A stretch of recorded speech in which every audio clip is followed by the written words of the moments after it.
Hi. Happy Thursday, everyone. I'm Jonathan. I'll try something a little different today. Well, kind of different, but also kind of like my old schedule. Don't know if I'll do this every week. Stay tuned. But on Thursdays, I used to play something that either came out this week, in the past, or came out this week, currently. I'm gonna check out a couple games that came out the last week of January. That wasn't on my normal schedule then. I'm gonna I'll catch up. First, I'm gonna start with Eternal Strands. These both of these games are on Game Pass currently.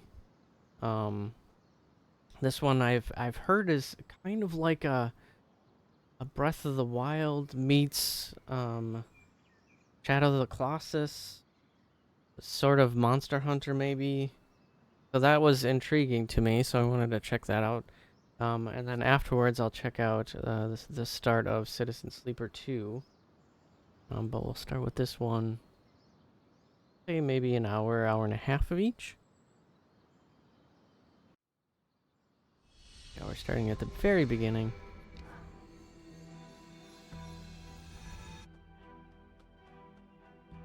Yeah, other than what I've heard, I'm not sure what to expect. Okay. Weavers born in the next era ask what we were willing to risk wrangling these capricious lands into hearth and home. Our exploits must answer simply, whatever it takes. The Enclave was once the heart of magical development and trade for practitioners of magic all across the Maida Basin. Not all weavers claimed it as their home, but those that did built a legacy of progress, constructs, and innovation. The likes of which have not been seen since the Surge, almost half a century ago, when a cascade of arcane disasters racked the Maida, and without warning, the Enclave sealed itself away behind a magical wall known as the Veil. Rich and powerful leaders were wounded and killed. Hi. Decades of war broke out. Every nation suffered an economic collapse. The world is calmer now, but magic has been shunned, taking the blame for decades of unrest. Weavers remain pariahs to this day. Most places tolerate us if we don't stay too long. While some weavers remember what it was like before the Surge, I've never known a time when weavers had a home. I chose this life years ago. But I'd be lying if I said it has lived up to all I hoped it would be. Still, my luck might be changing. A few weeks ago, I began traveling with a new weaver band. Now, they've brought me here, where it all began.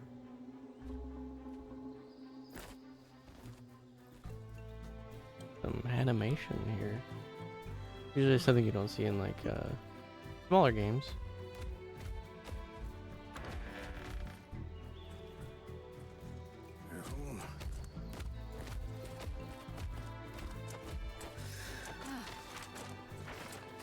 Thanks.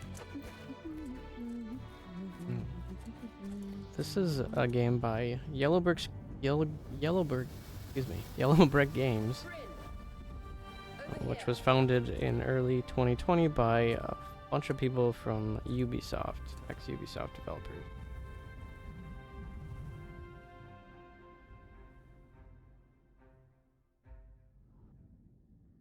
Mike Laidlaw.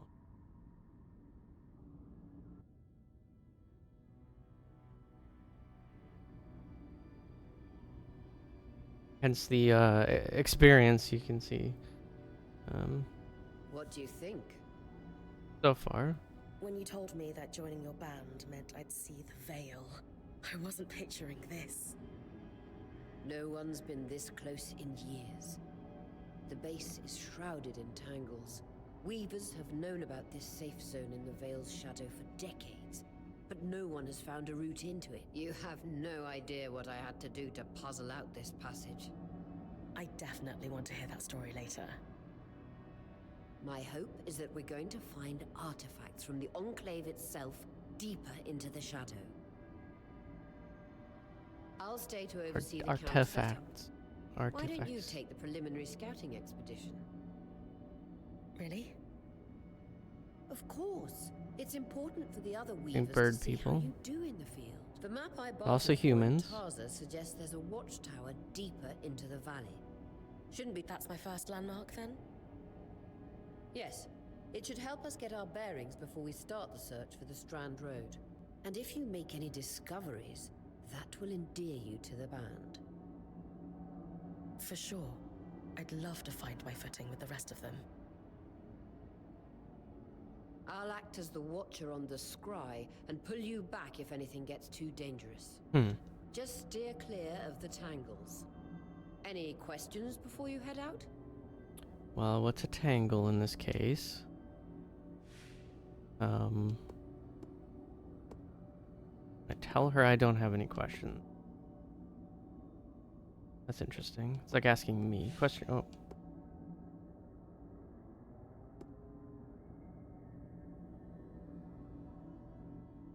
You know, I'll just get in questions there. From me. I'm ready to head to the watchtower. Glad to hear it. You can head out then.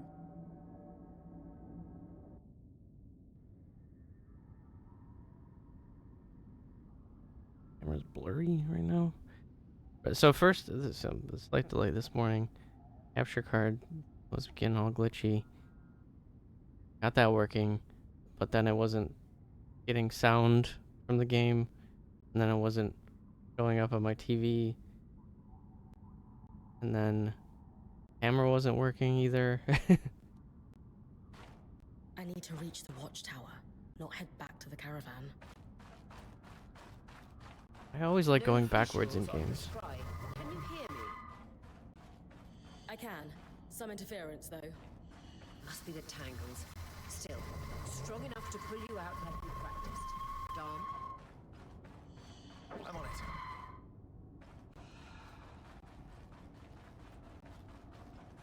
it. It is a little strange. Interesting looking game. The veil. Even more impressive up close.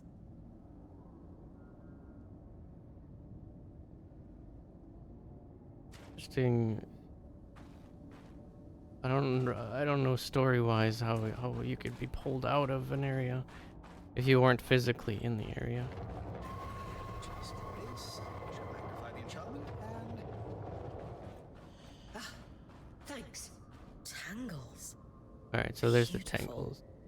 And deadly. Give them a wide berth.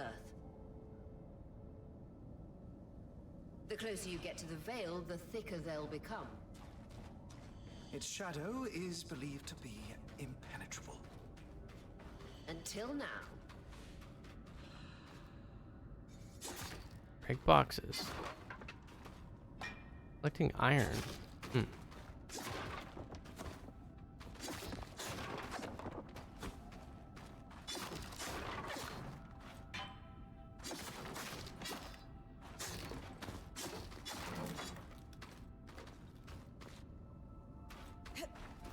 A roll. Jump. That wall is completely frozen. Weaver's Grasp lifts and moves objects and creatures. A purple aura marks valid targets, while those marked red are too heavy for the current level of the strand. Left trigger to prepare the strand, right trigger to cast. Forward. We should expect enchantments to act strangely this close to the veil. See those glowing bulbs? Infernal alliums. They combust when broken. So, if I toss one at the wall, its fire will melt the ice. Brilliant! Best to use kinetic magic to keep clear of the blast.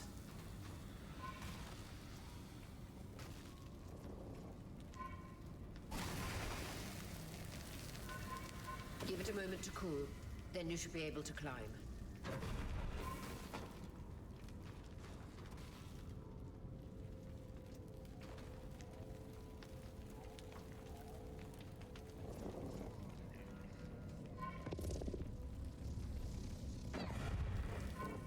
Yeet.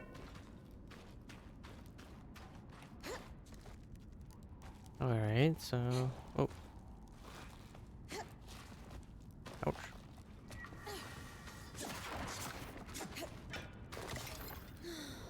Alright, so that was like a healing potion.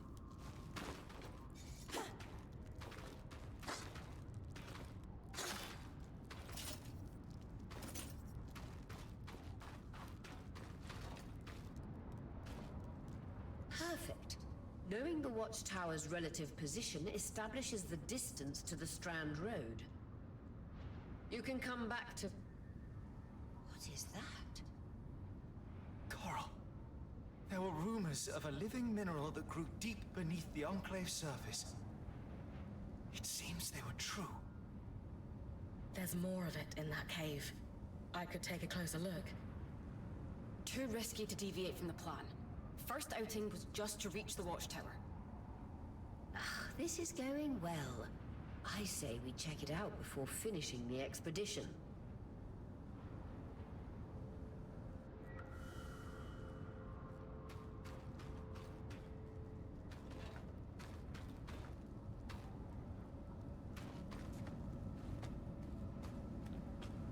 Right, there's a stamina bar. There's like any wall.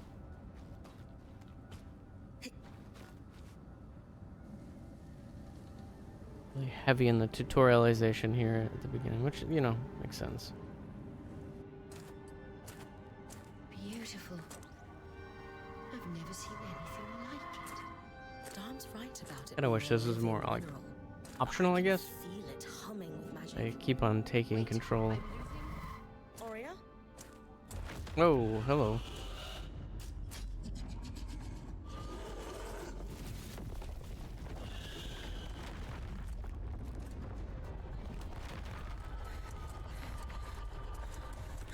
Bryn, connections back.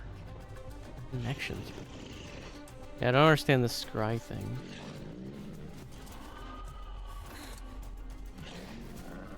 Because that could be magic, right? Seems to be magic in this world. Yeah. Oh.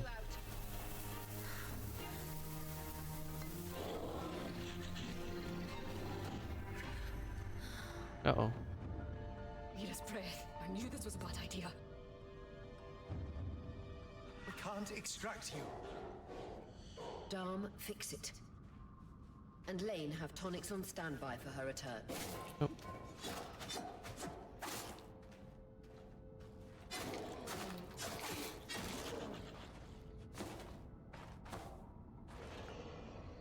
Alright, hold X, charge attack, hold an RB block. Isn't that the magic button? Oh.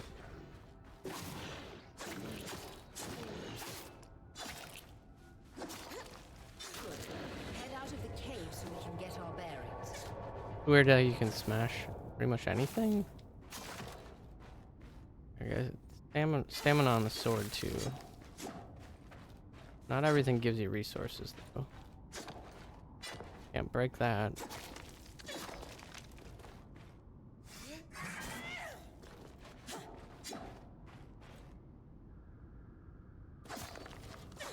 It seems like I also have potions collected. Maybe break that, it's just very hard. Smaller pieces?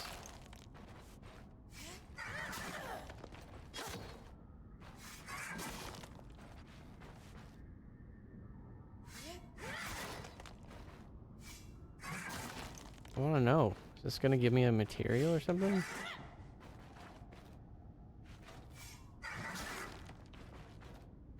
I mean, it took 2 strikes to get open a box. It's going to take a little more.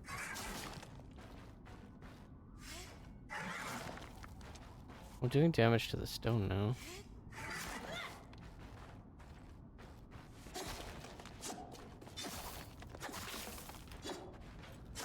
I feel like most things don't give you anything though. Boxes do. Barrels. Alright.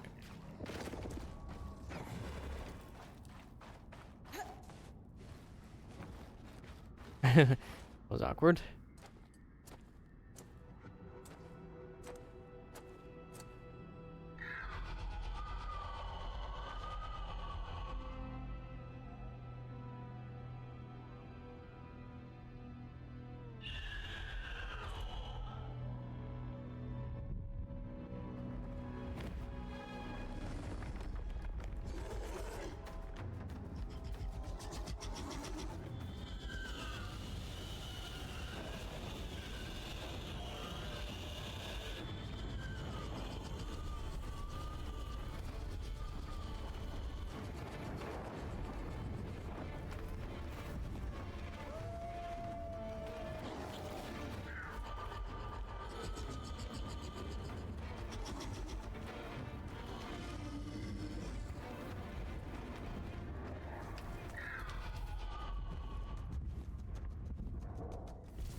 For the love of... It's an ash peak drake. Quick, your frost magic can cool a path. Oh, okay.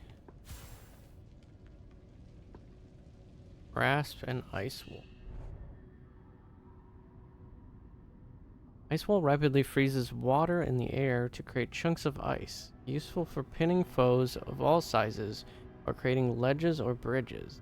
For a distant target, aim at the furthest point and draw the ice closer.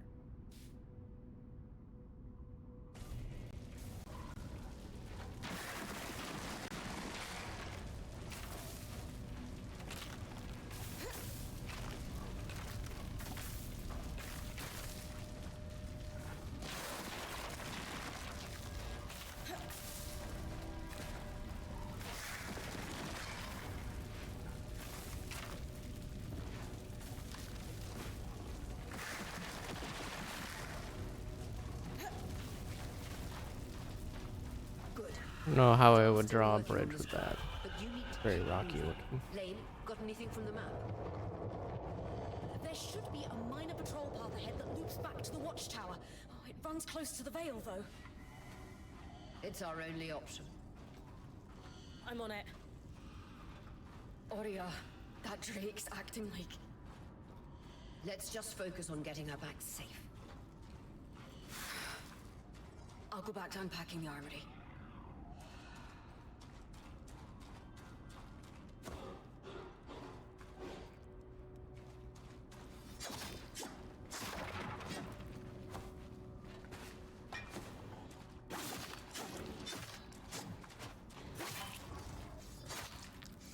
Nice work. Keep moving.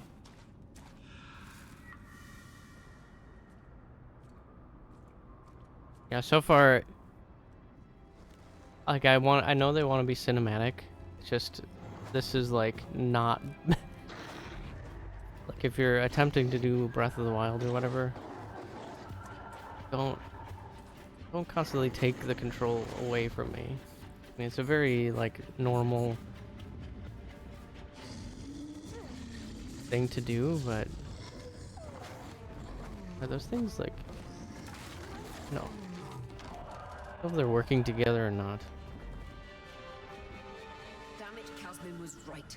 That drake is rutting. Erratic flight. Aggressive. Rutting. It won't stop. Skies, what do we do? We get you back to the caravan fast. And I assume it opens up eventually. It's just,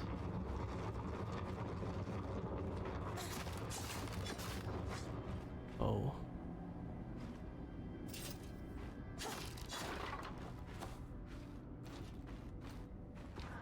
All right, B. Clear line of fire. Good time to use your bow.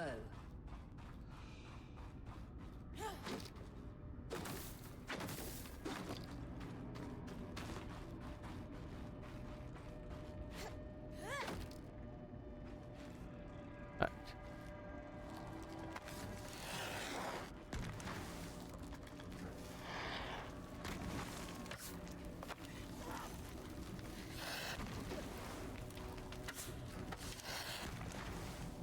I feel like the stick is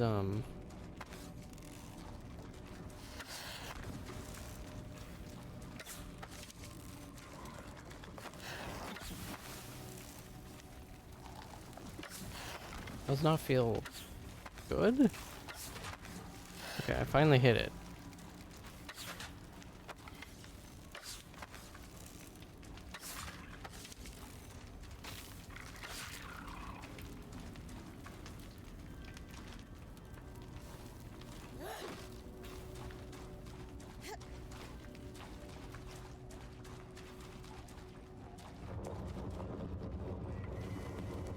If I'm reading the map correctly, following this brook should lead to the path guards used to reach the watchtower prior to the surge.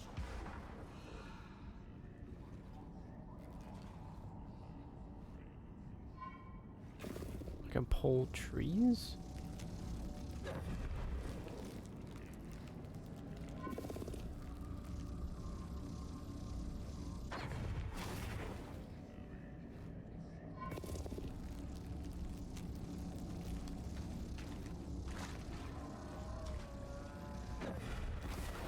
I mean, that's kind of neat.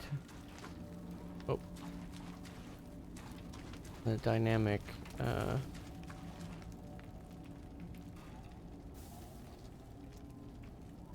things happening to the world here with a fire.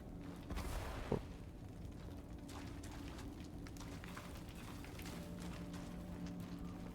Gonna blow up that one.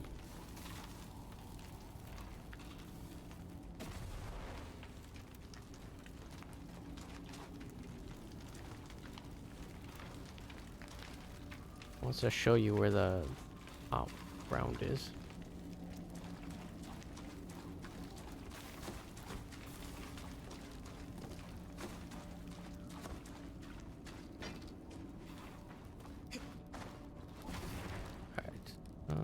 Was I supposed to like... Oh. Vitality tonics on your belt. Take a swig if you need it. Alright, that's... Bullies away.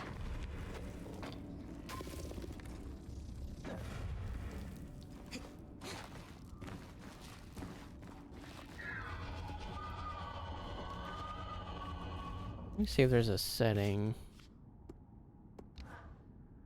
Oh, weird.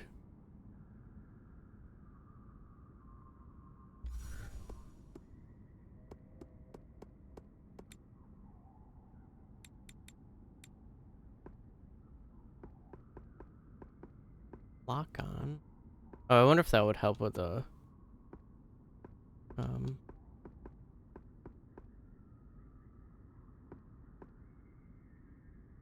if that helps with the bow. That Drake is never far behind. Just keep going.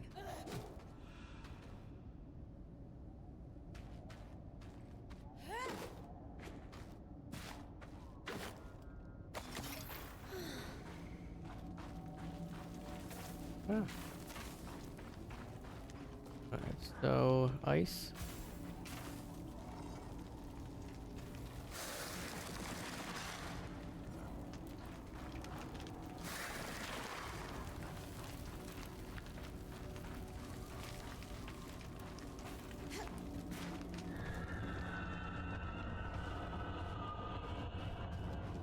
That's the path. You're doing great, Bryn. Final stretch.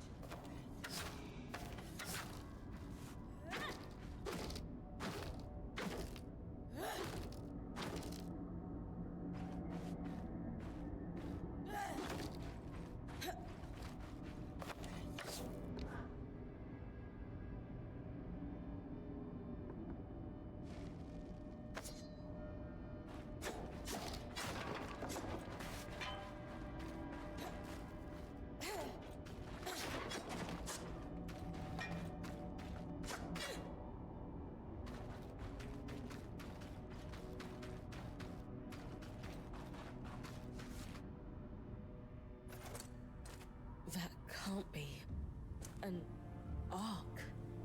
No one has seen one in almost 50 years, let alone outside the Veil. The Archons never left the Enclave. Still, you need to get...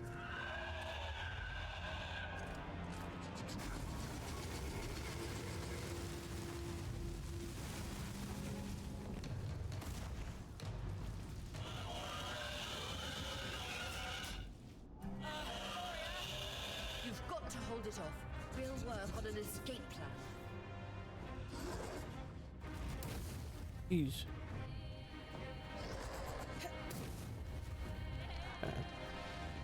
Okay. Okay.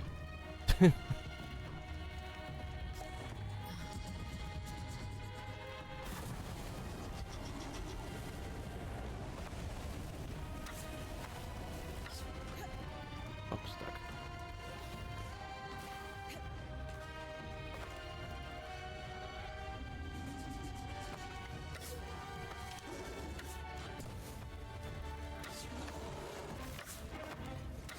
Oof. Alright, so I think I want to... the fire dragon thing.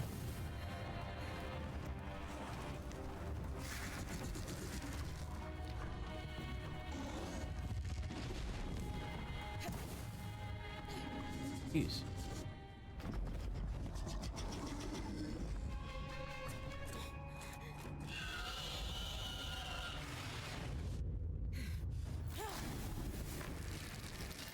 Oh, I thought that might happen.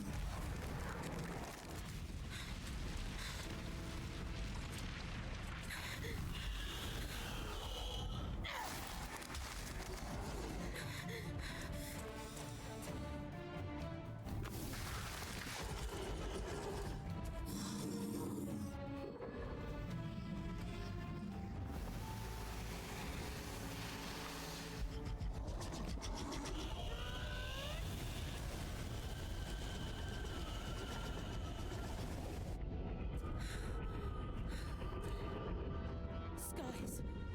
If this isn't the strangest.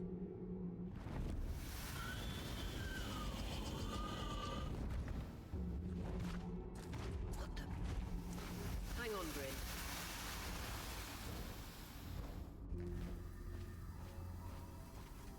Oh, weird. Like going into this... back into this for the cutscene. Everything okay back there? Change of plans, everyone! Back up! You're... What? We're coming to you, Bryn.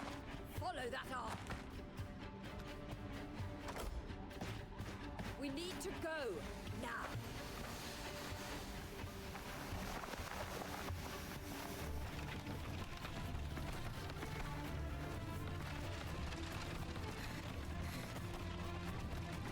Up ahead! They weren't that far. Oh, Please!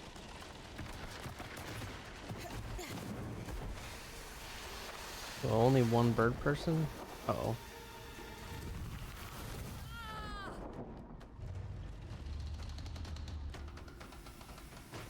I'm fine. Keep moving. Guys, the arc.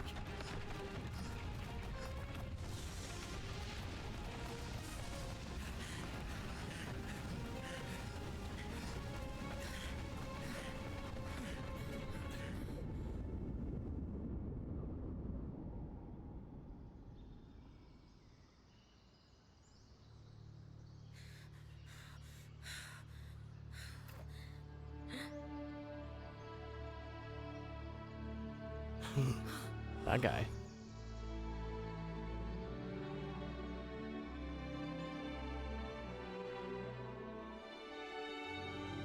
I wonder if these people worked on that Immortals game, Phoenix Rising, I think it was called. That was a Ubisoft game that was inspired by Breath of the Wild. Late title card, Eternal Strands.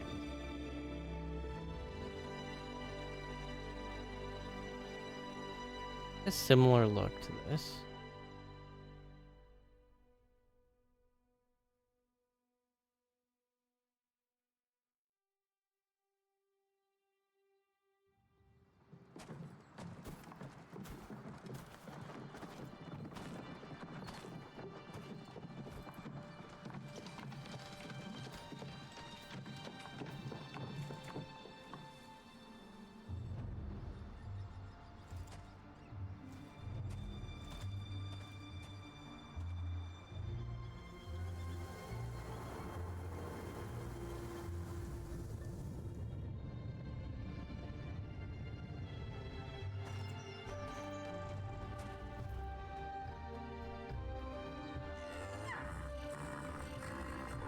Okay, immediately setting up shop. Everyone's cool now.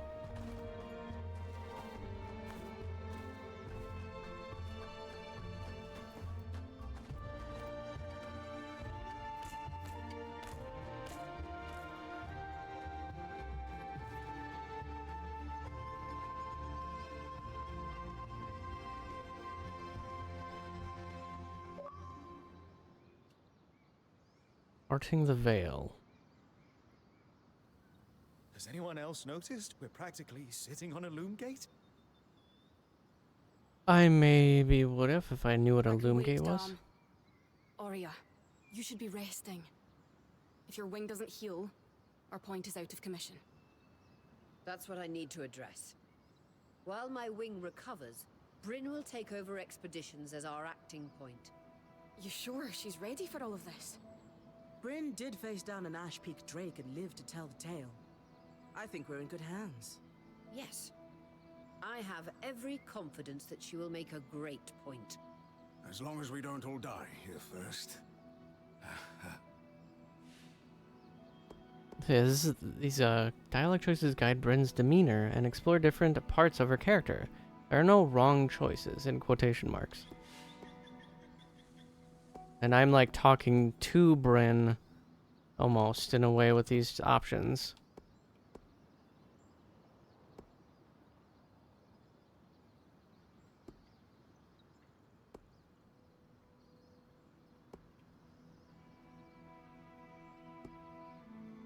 All my life, if I wasn't dreaming about becoming a point, I was working towards it. To do it alongside a renowned Weaver band, it's a chance to make history. I won't let you down. That's the spirit. Exactly. When we first set out to investigate the Veil's shadow, we had no idea we'd end up here. The Enclave was once a safe haven for all Weavers, and the pinnacle of innovation. Since the Veil went up, Weavers took the blame for decades of war. Stories that put children to bed, preached the evils of our magic, all because of what happened here. We owe it to ourselves and to our brethren across the Maida to find out not just what happened, but why. Maybe then, Weavers can find our place in the world again.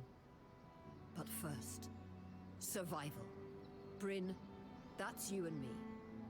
Find me when you're ready. Adjourned.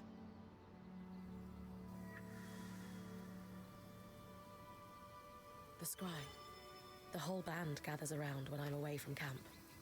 It's Ah. nice to have people literally watching my back. Here's the scry. Magic television.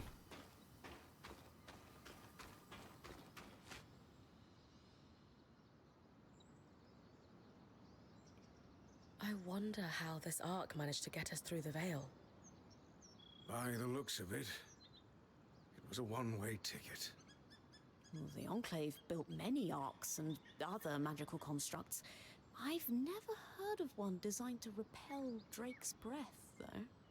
You think we might find another arc that could help us escape? Or possibly repair this one? It must be special somehow. As Aurea said, the arcs never left the Enclave, yet this one did. We know as much as we can from looking at it. Time to start exploring if we want to find answers.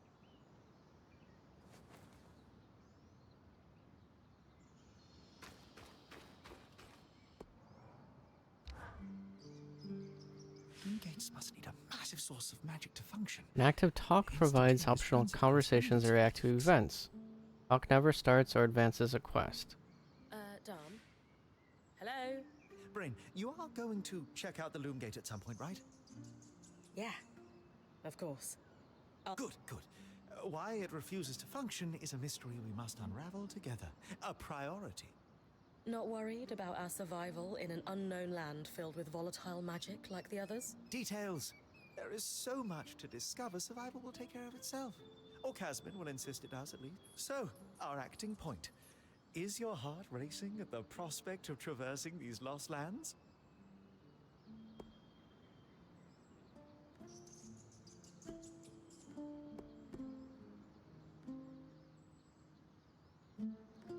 Growing up in Carnhaven, my father told me stories about the Enclave as I fell asleep. It's crazy to think I'm living through what once was just a bedtime story. Perhaps you'll even become one. We are the first band to cross the Veil in half a century. I hope history gives our story a more flattering beginning. Not sure I want our tale to start with us tripping over each other as we run from Tang. With the most daring point to ever live, Bryn of Carnhaven, no one will remember our wobbly entrance. Thanks, Dom. Of course. Now, if you'll excuse me, some Loomgates. Loomgates. Mr. Loomgate. Oh, sorry. Alright, crafting. Craft new arms and armor at the smithy. Each design uses a combination of different classes of material. Forged, carved, etc. Those materials are divided into slots. The top slot uses the most materials, but has the biggest impact on the item's stats. Materials have properties such as weight, resistance to heat, and so on, while also affecting color. Mix and match materials to create custom gear in both ability and looks. Some quests also require crafting. These live in their own category, but work the same. Provide the needed materials and craft the item to advance. Quest materials are only ever used for one recipe.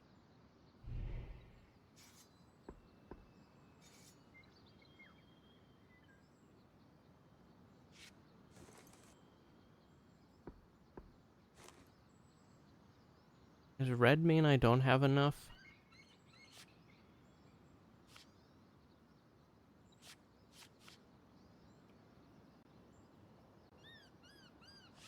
Need more woven and carved resources.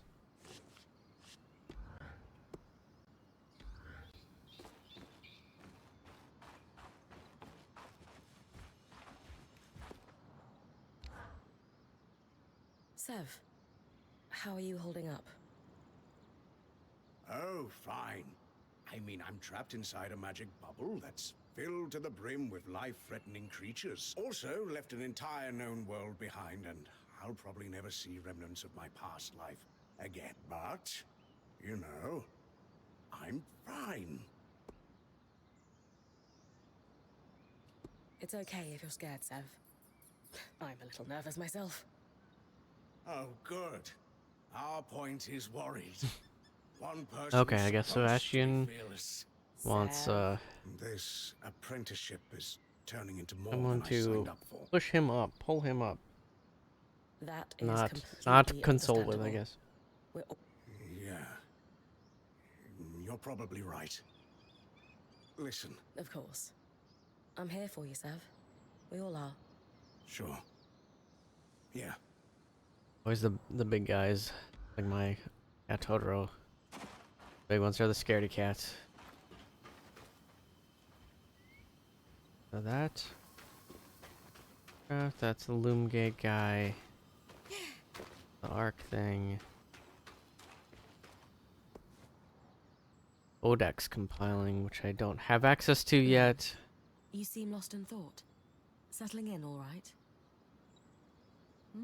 Oh, Bryn. Yes, I am. And you? I notice you've been checking in with the others at the camp. You did? Are you spying on me? Oh, of course not. It's my vocation to observe. Not just you, everyone. In fact, if you'd like, I can tell you a little about the others. You are newer to our band, after all. Oh my goodness.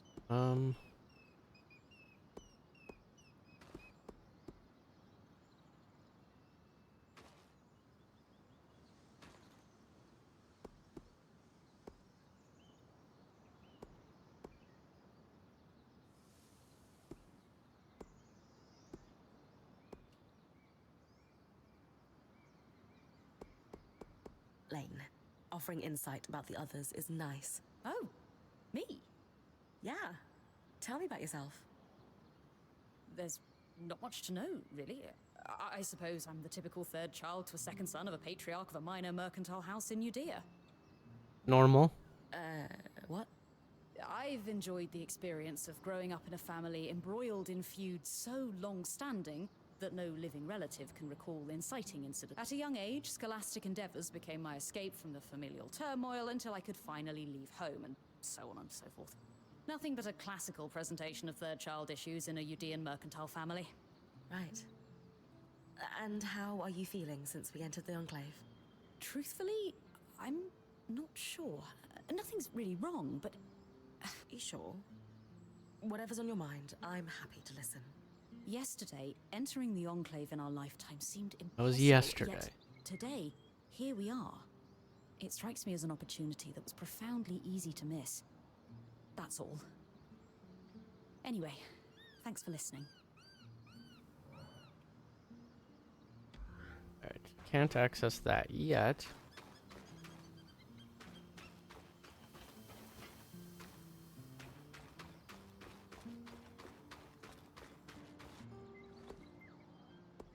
Change equipment. Here, equipped at Casmin's caravan will be the loadout. We change at any time at the base camp, but cannot be swapped while in the field.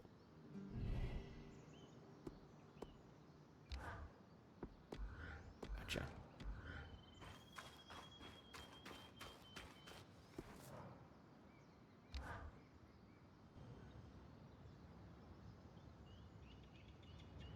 So after all the legends, this is it. Legends for you, maybe.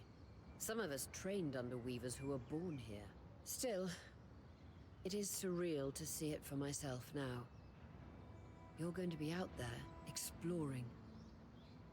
Promise to take it all in for me.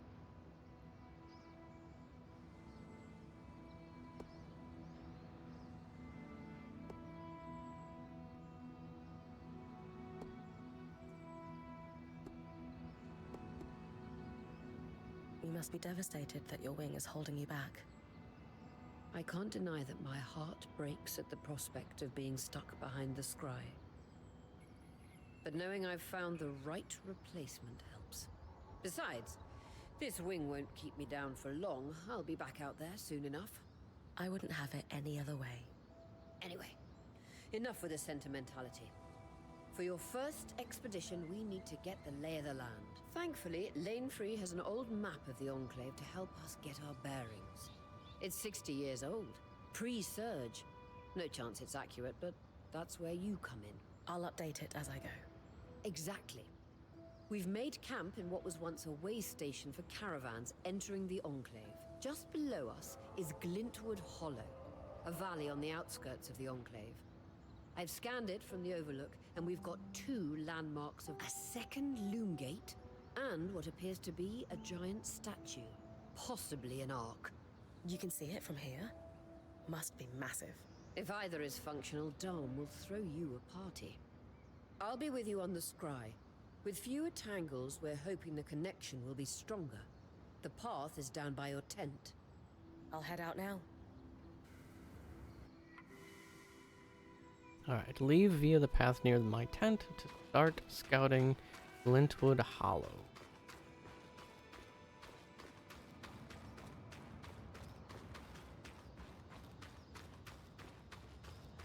This.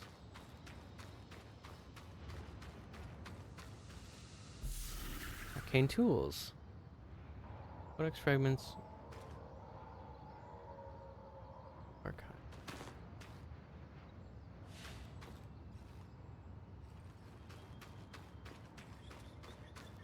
Do I ever get like some sort of way to glide?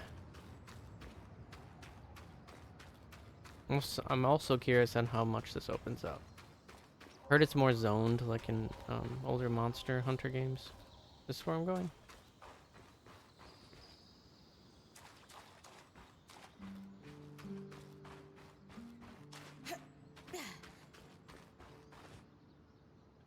Yeah, this must be my tent. Oh wait, someone else is here.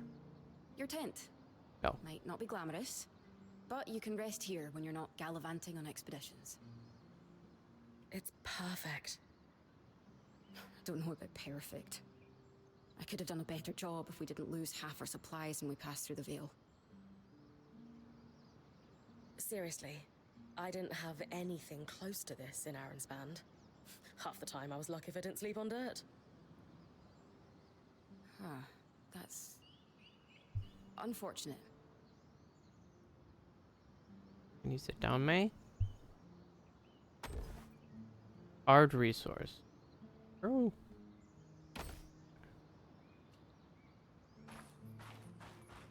Trying to get out there.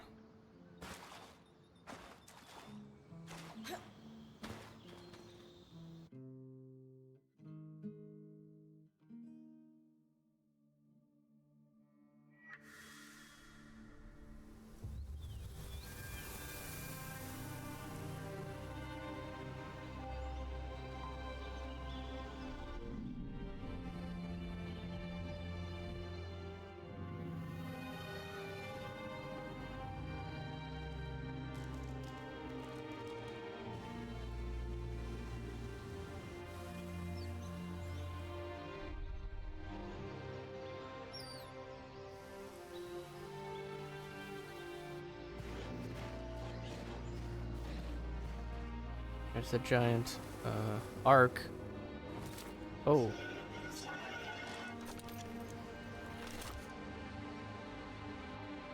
One doesn't look good.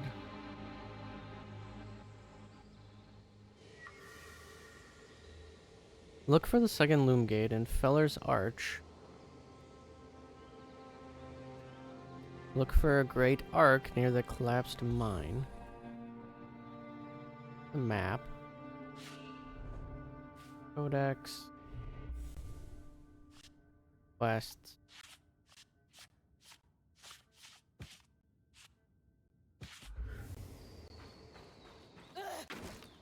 Nope. What's as clear as a Sansa summer brim? No interference from the Enclave. None. The connection is much stronger than outside the Vale. That's reassuring. Only boxes. At least so far.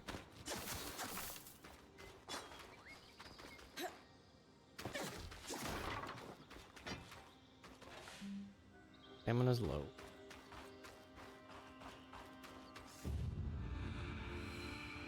It's her map as she enters each region.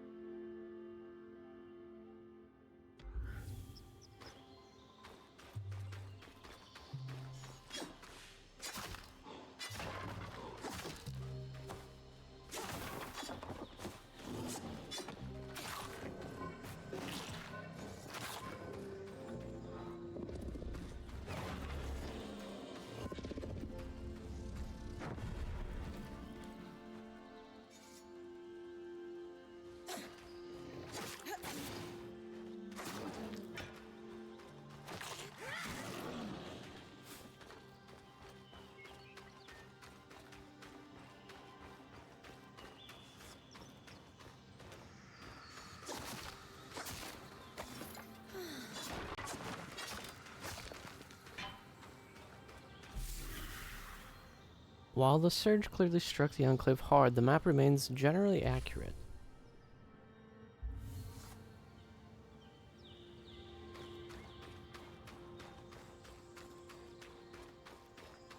Smaller zones. Ladder. Oh. So who needs ladders?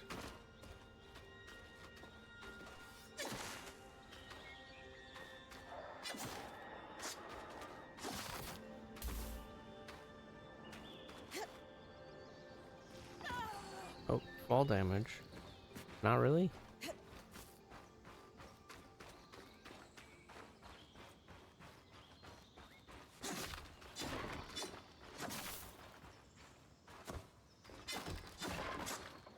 I kinda wish the boxes broke in one hit.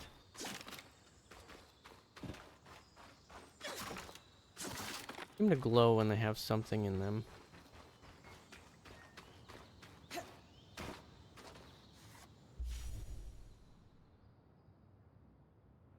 Oh, Moonmint.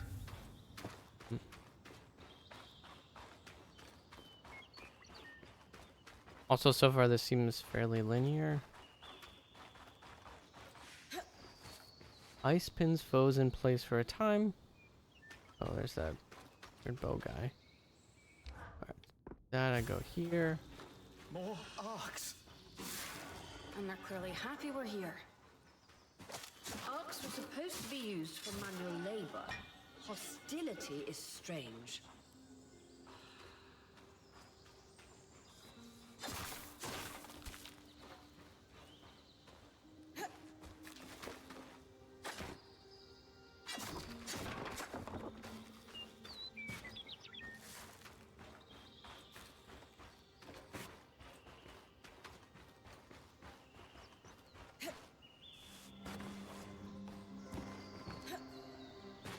Fresh water in walking distance of the campsite. I'll set up a purifier for it and collect later. Hydra's Brook, aptly named for the spirit of water that flows.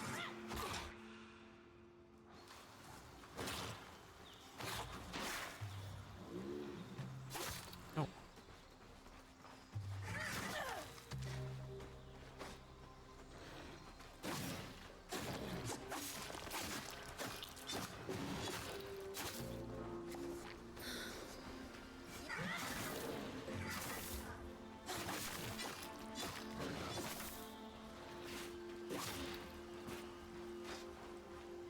Just getting hit. No, yeah, it does. Yeah, even having the shield up will cause a little stamina drain.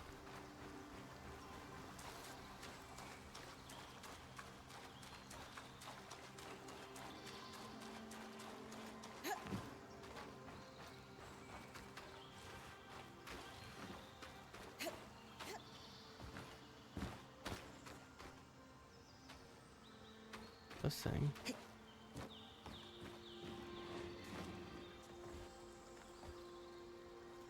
Ah.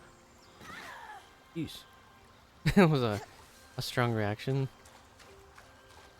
Not that much damage.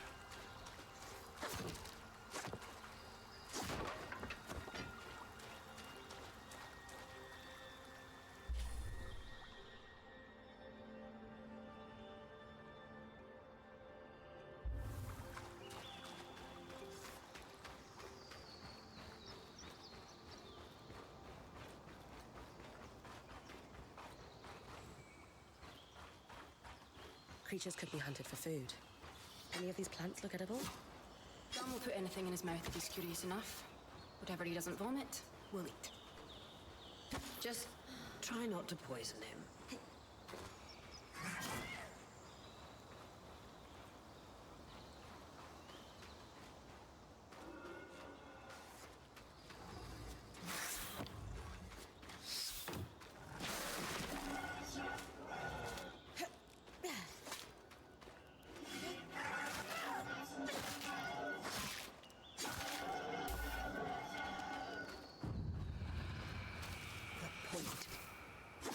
What a beautiful view. What? Of what?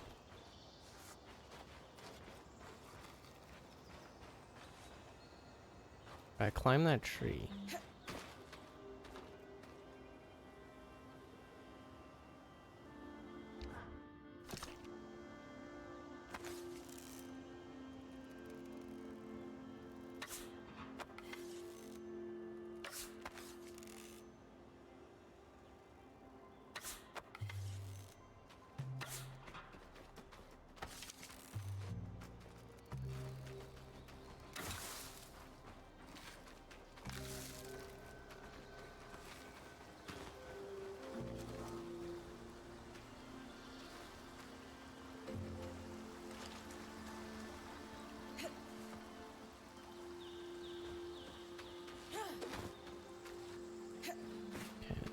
I feel like the controls are weird.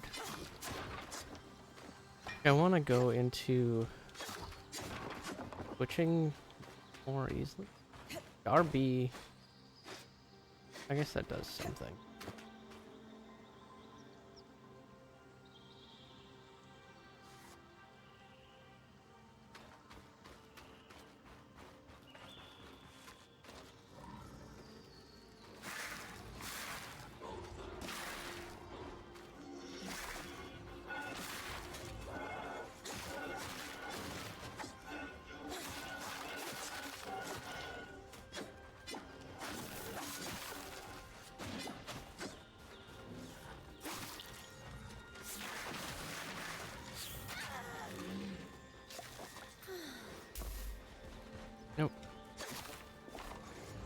Come on.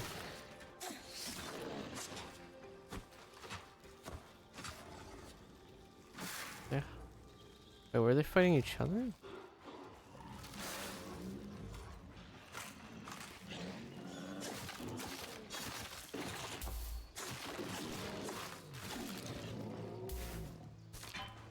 I'm getting good stuff.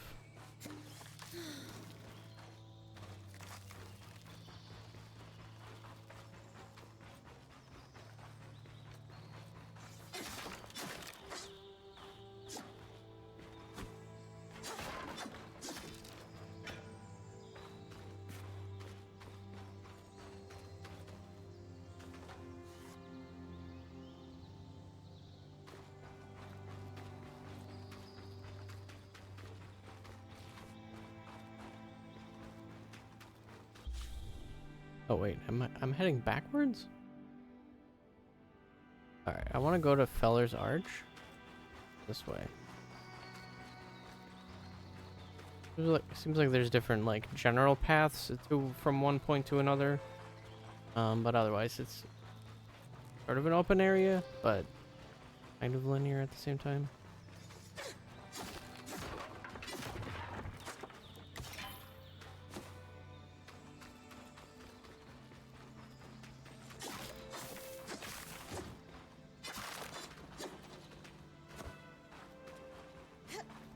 This nice cave. But lakes are still. Why name it after the spirit of flowing water?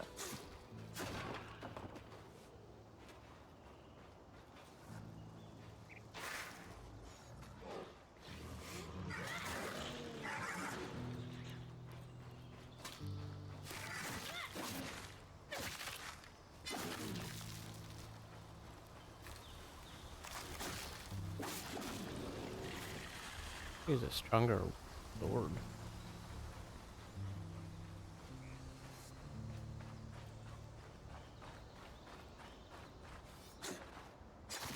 There's a sword just on the ground.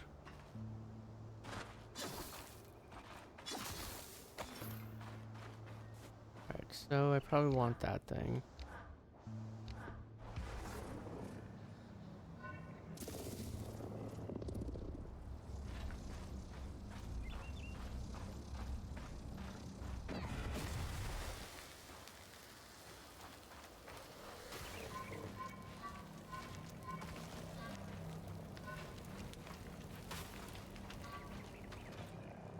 Hard.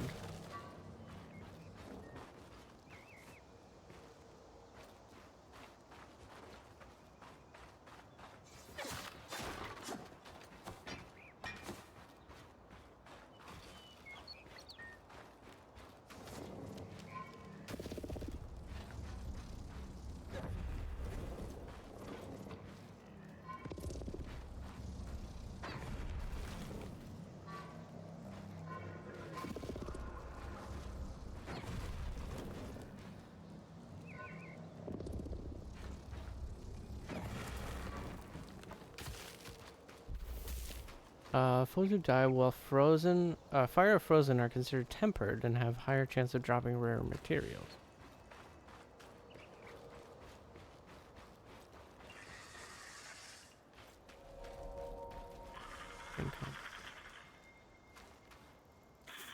Who am I in combat with?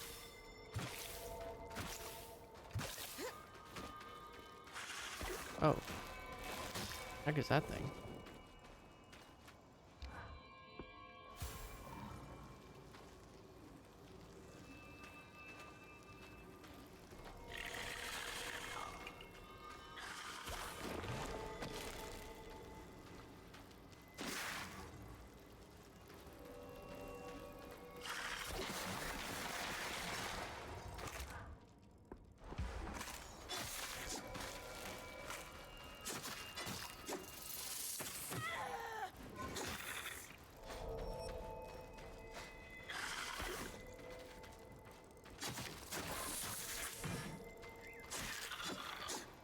That was tougher for sure.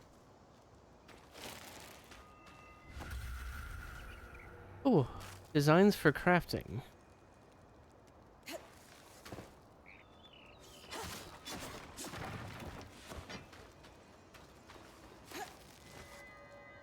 trying to climb the ice thing. Okay.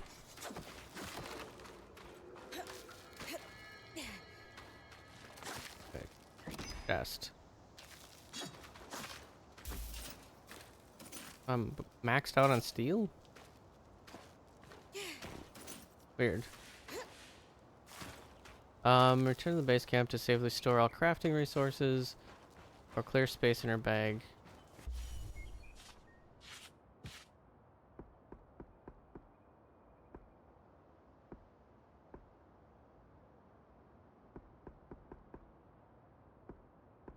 I don't know what's good.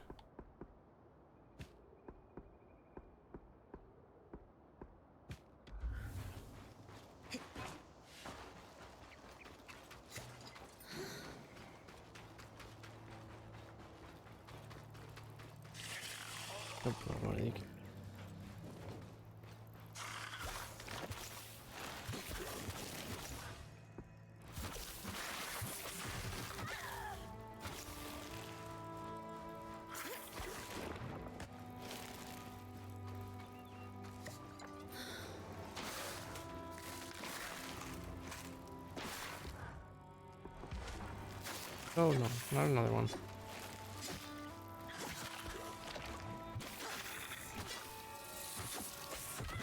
Oh, God.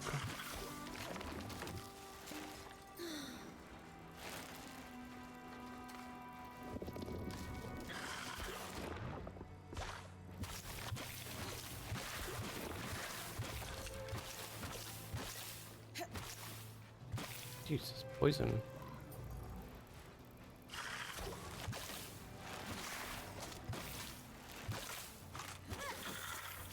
Why am why is my bow up? Oh.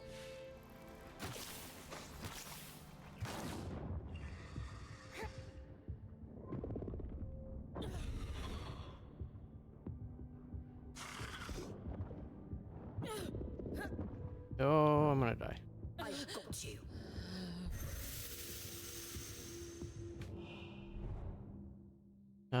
Friend's health reaches dangerous levels. Use the scry to rescue her. Event of a rescue, you can select which resources are preserved in her safe pouch. Others are lost. Upgrading the caravan will increase the size of the safe pouch, allowing more resources to be recovered. I only get to keep 3 things?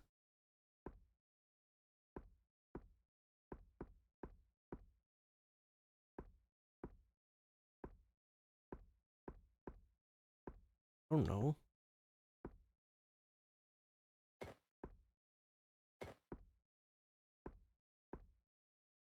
Seems like the good stuff. I don't know. And where am I?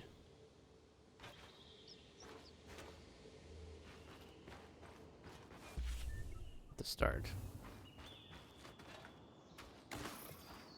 Why I only... Okay. Interesting.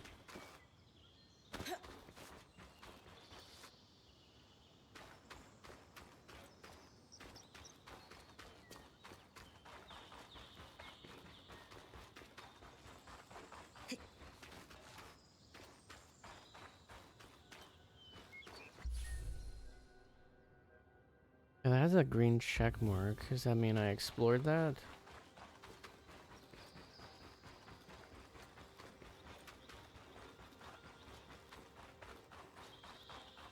Also, I'm wondering if enemies respawn.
Alright, I made it to Feller's Arch.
These guys aren't as bad as the invisible poison throwing guys.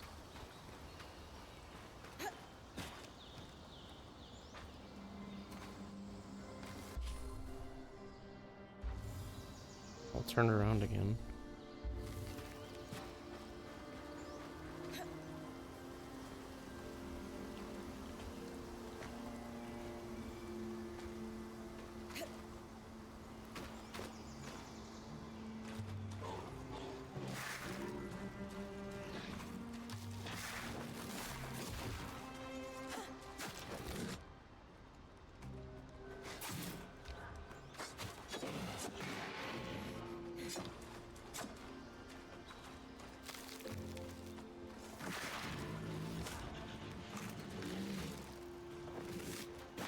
Okay, it seems like there's a parry system.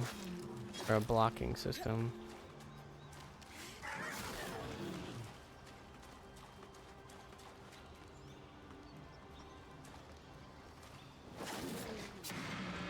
If I block at the right time, it'll stagger the enemy. The game didn't explain that at first, but...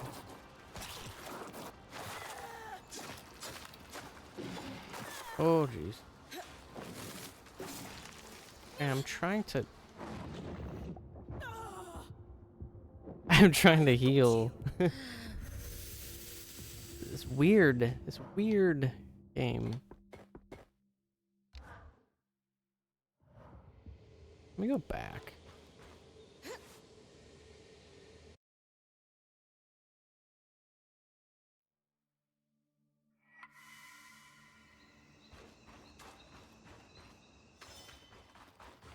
Day 1, nighttime.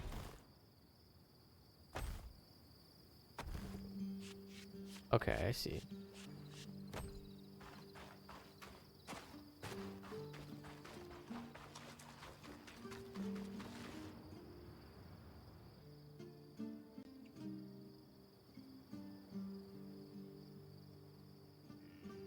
So this is a loom gate. The Enclave constructed these for transit. Oh, imagine being able to travel leagues instantly. If only it were working. There's no sign of damage. It just seems inert. Deactivated, perhaps? Or simply lacking the energy such a powerful enchantment would need. You'd know better than any of us. If we could get it working, though. Oh, the possibilities. All the places we could go. Oh, to hold the hand of my most darling wife as we whisked around the Enclave. Metaphorically, of course. The loom gates famously moved people one at a time. Too dangerous otherwise, I imagine. You're cute together. It's great to see a couple that shares such a love of their work with one another. Could have it any other way. After being together for 7 years, we're bound to have something in common. Come, my love. There must be something in the archives. Alright, I assume these are fast travel. Crafting.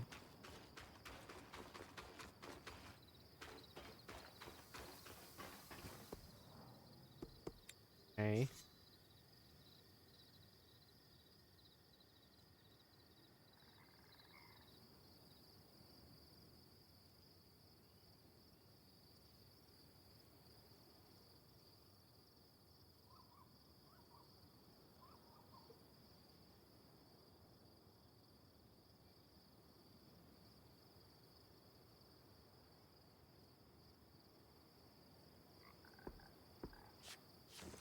Alright, I found those point. Dang it, I still don't have enough woven resources. I lost everything.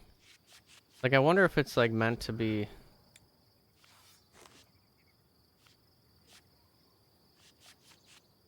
Like, go out, get stuff, come back.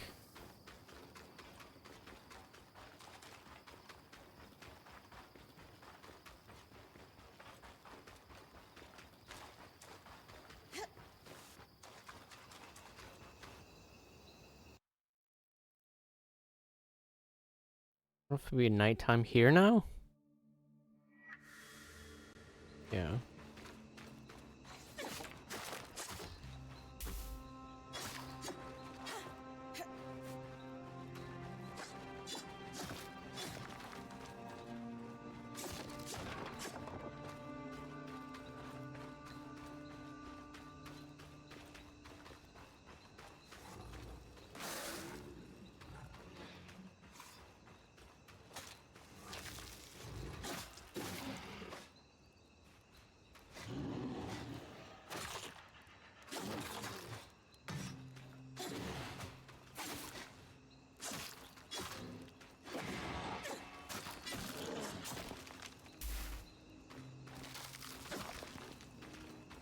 It does seem to reset when I do go back, which makes sense compared to when I died. Also, it is dark now. What if the enemies are different or harder?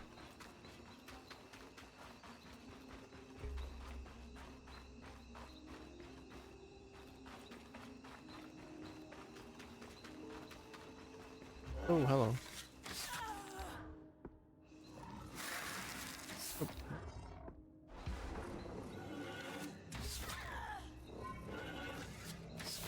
Come on.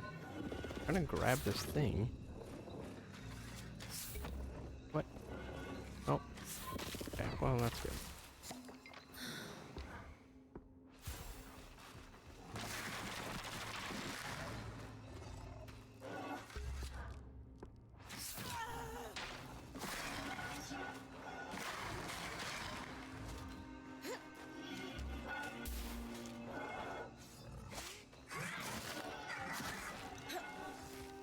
Oh, don't. Okay. The controls really want me to get caught up on stuff sometimes. Up to the ice. Like, I'm trying to climb this hunk of ice as it's rolling down the hill.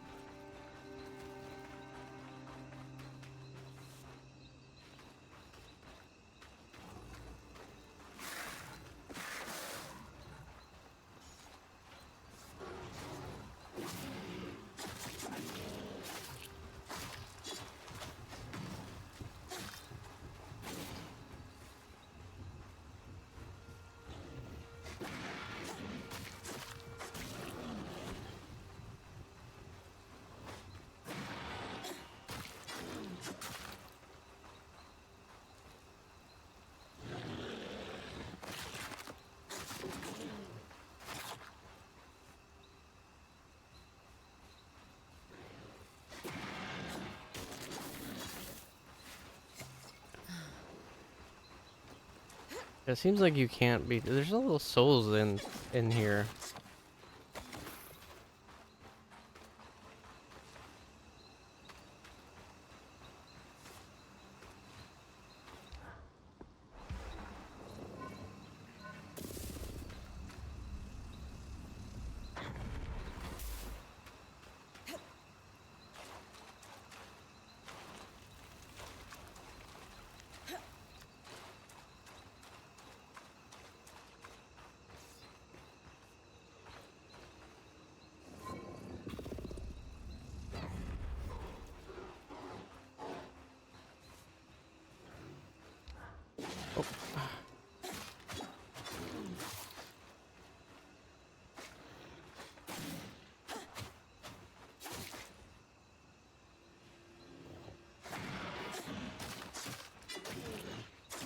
Parrying and stuff.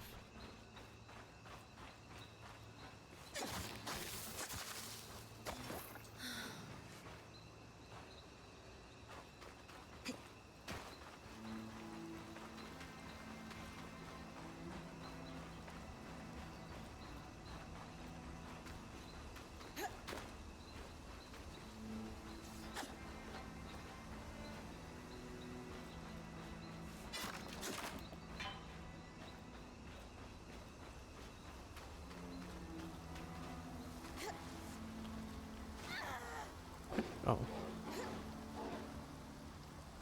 Tough guy.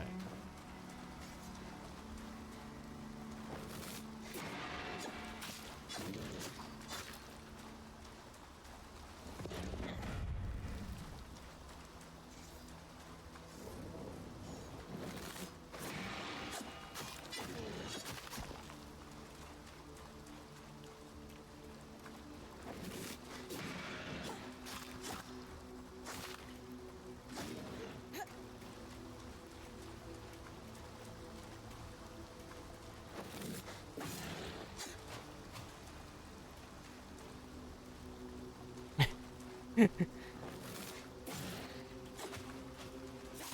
gee. Oh, I see what happens. He's like freezing the ice, and then I get stuck on it. Come on. Okay, what's going on here? What? I'm like flailing. I can't do anything.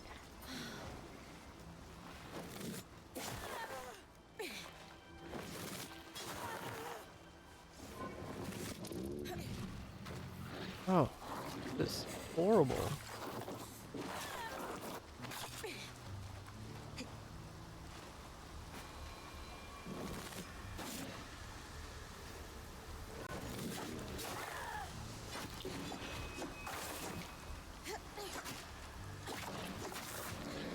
I mean, I'm stuck in it now.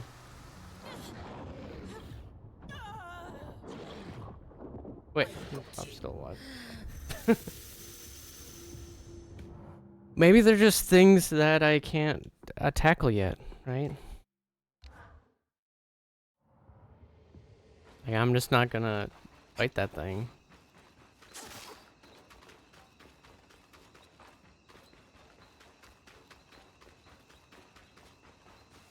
It was fine. Yeah, I wish I knew how much health it had left. So I knew, like, if I was even close.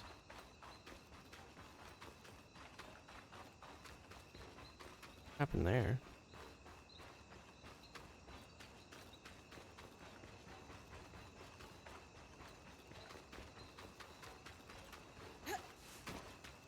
There's definitely something in there.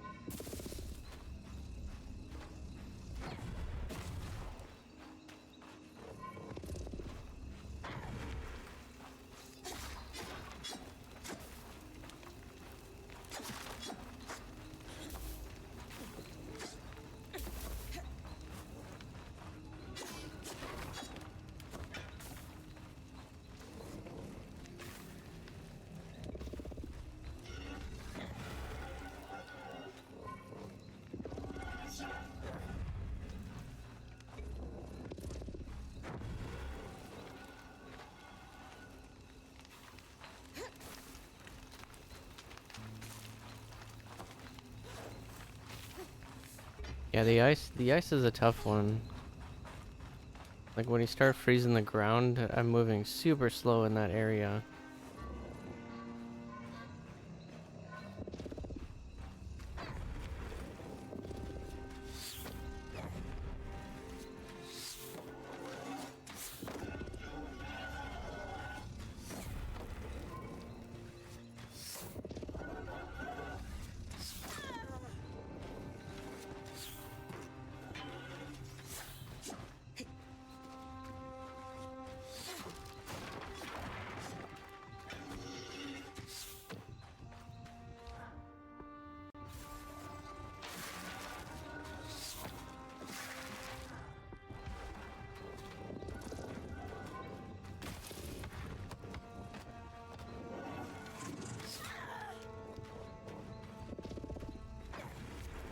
Trying to grab those things. I'm trying to grab him.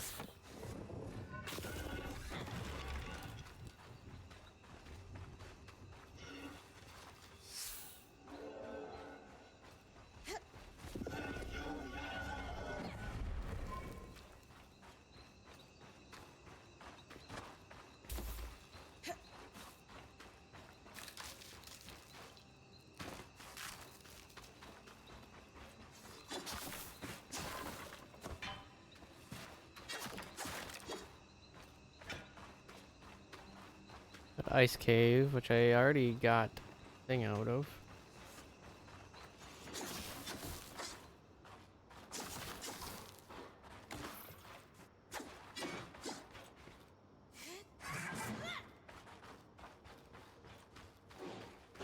Oh.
That was a mess.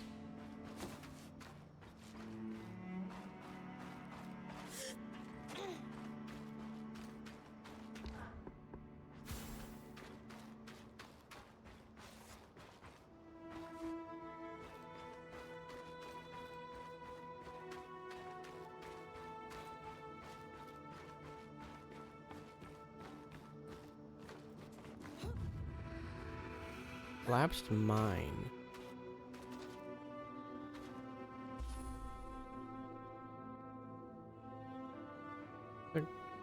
Wait, there's like a door to my south.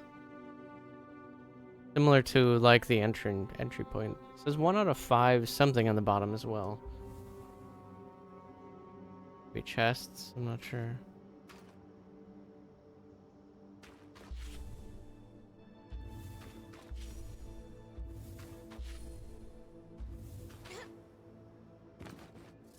Where's that bow guy?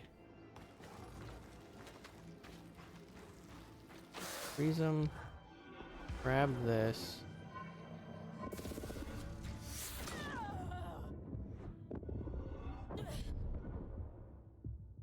Oof, I am not in good shape. Oh, he's still alive.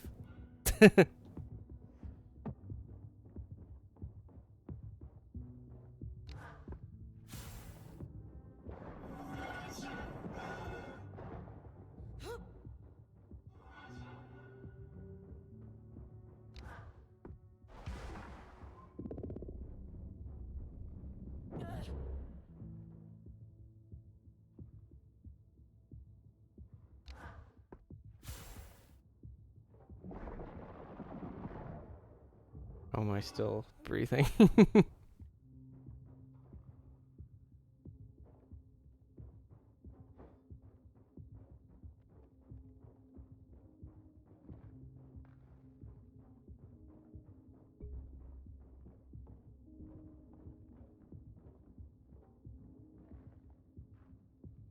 Where did he go?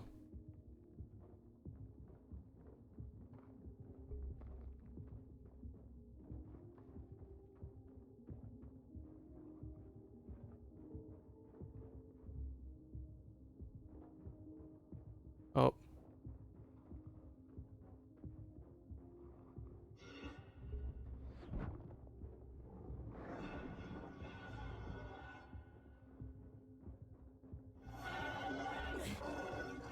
Nope.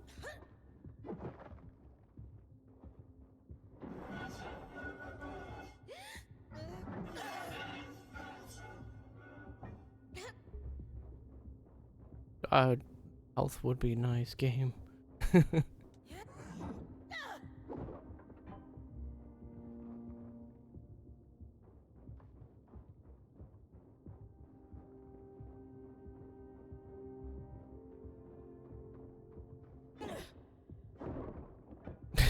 More iron. No. Oh, thing.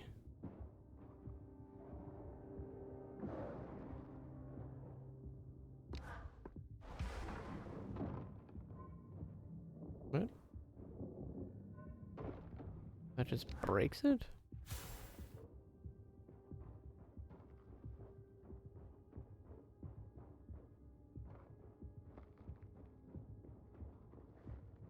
I thought a wolf was in there.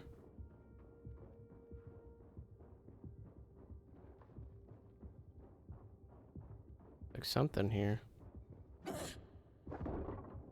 Hey, there's one.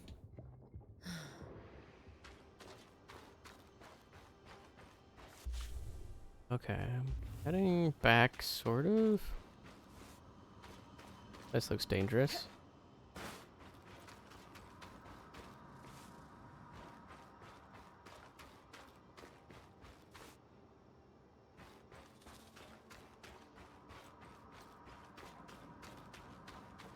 I'd like to do this one part before going in. Here's another cave. What is that? Oh. Really? Okay.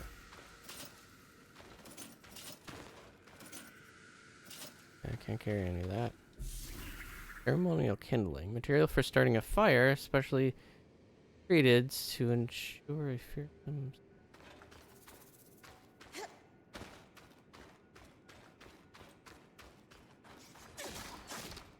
Where would I start a fire?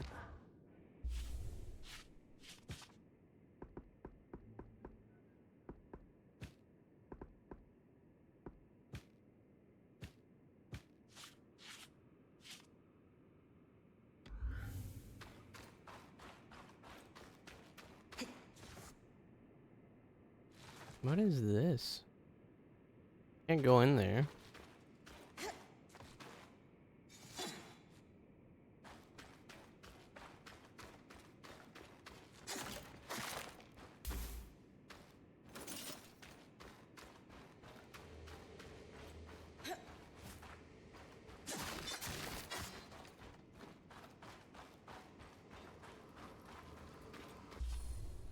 Well, that's the doorway, but it didn't really seem to do anything.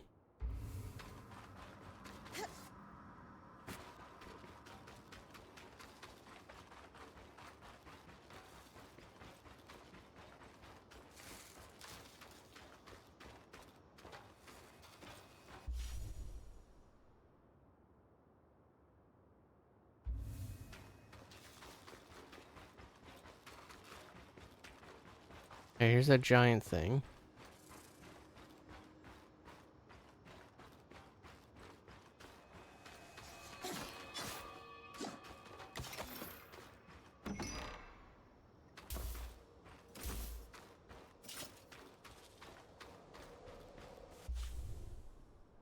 That was 1 out of 5. I was right. It is an ark. A great one. It isn't moving. I'll get a closer look.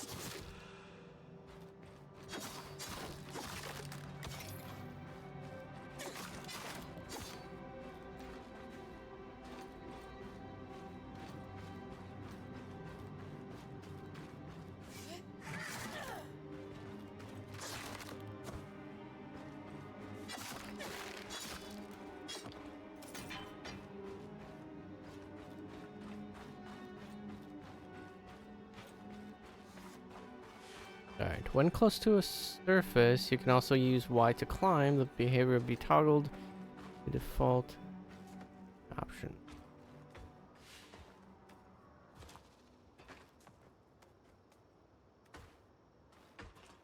Interact with its shoulder? An ark of the stricken earth, I would guess. Any chance you could bring a piece of it back to camp? Doubt my sword is strong enough. Too bad. Strange that it's just standing there. Maybe the second loom gate will tell us more. Enclave constructs are believed to be interconnected in many ways.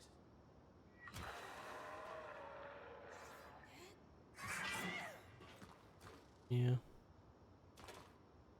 Alright, so where's the... Alright, it's 2 out of 5. Maybe they're just like, unique things on the map. Ooh, these are big.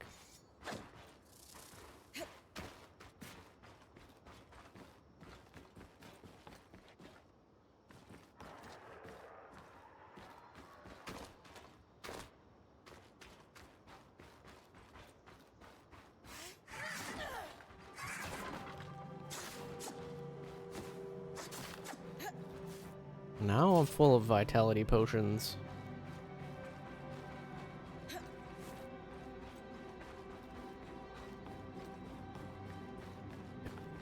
Still curious about this game. Like, I think there's interesting things about it. I'm really curious to see how it opens up.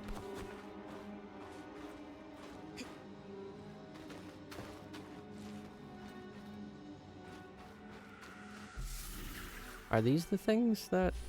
No, it's still 2 out of 5.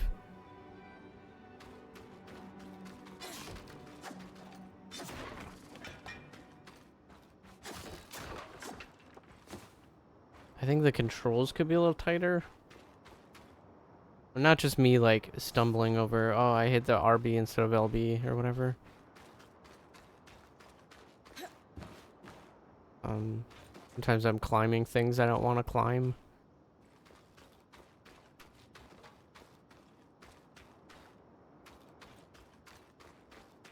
Alright, so where is this?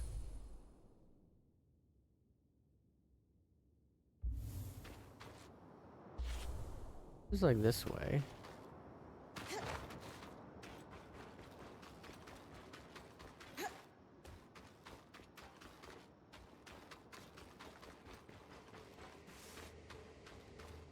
Where are this, like, area? That's the edge of how far I can push the scroll. Oh, okay. It'd be like in the Veil's shadow all over again. Gotcha. The edge of the map, so to speak. Ah! That wasn't as bad as I thought it was going to be.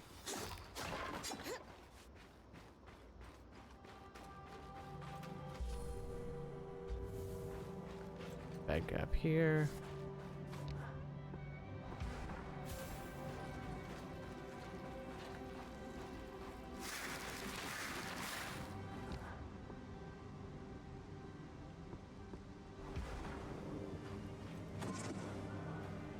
And this stuff is a little fiddly.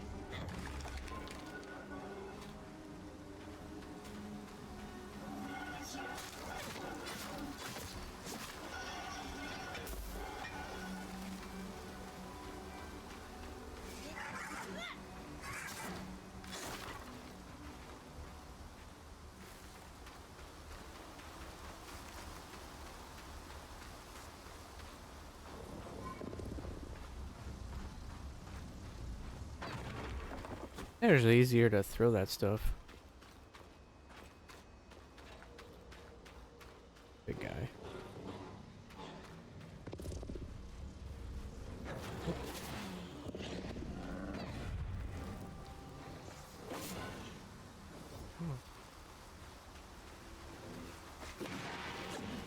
Also, sometimes when I try to, like,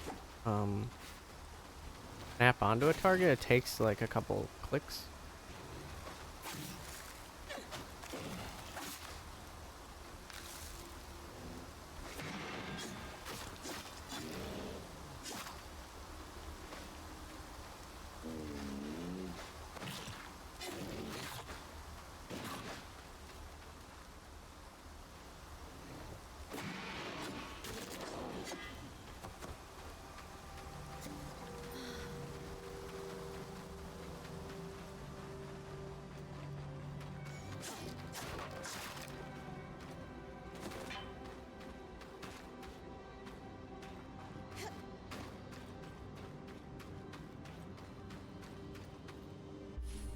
Is that?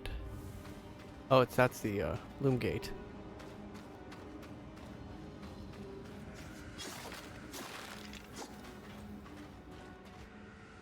A door? Come on.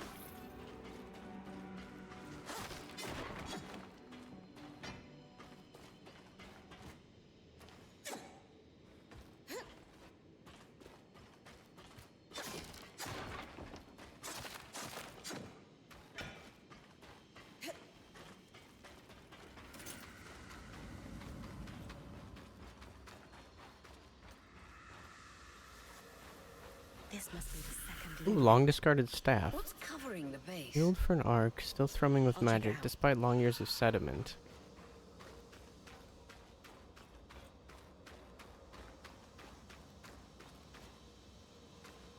A lot of debris on the platform. I could clear it with kinetic magic. What about the loom gate itself? Is it functional? No sign of life, but see that cloud of raw magic? It's leaking from the broken pipe near the edge of the platform. So we have two powerless loom gates and a tangle leaking out of an enclave construction. I wonder if Lane still has that treatise we picked up in Tarza. And he's gone. Good news. Lane found a shortcut back to our camp for you, and we've got the Wisp working. The Wisp? Watcher's Wisp. Channel a little magic into your earpiece. I'll redirect it to guide you from the scry to the shortcut. Watcher's Wisp. Press up to conjure a wisp, or Araya will consult with the team and maps to guide it in a general direction to your closest objective. Okay.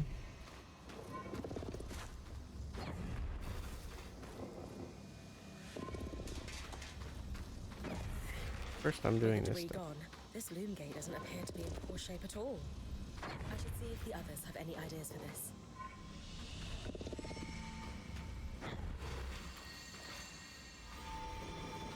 Yeah, that's stuff I can't do anything with yet.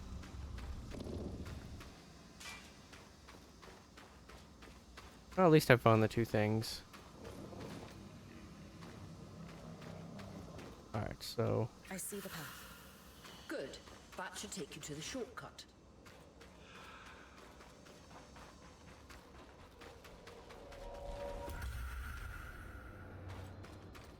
Blueprints.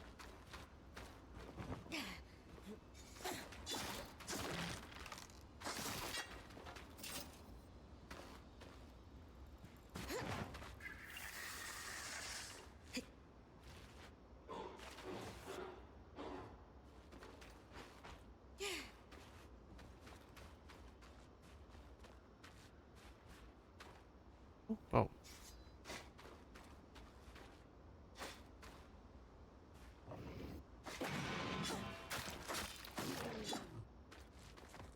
Oh, jeez. Or I mean, getting caught up on geometry a little bit. Where am I?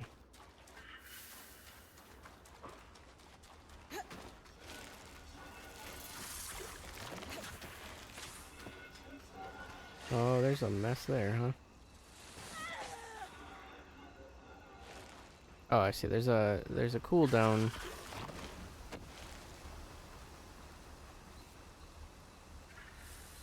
Through that ice cave?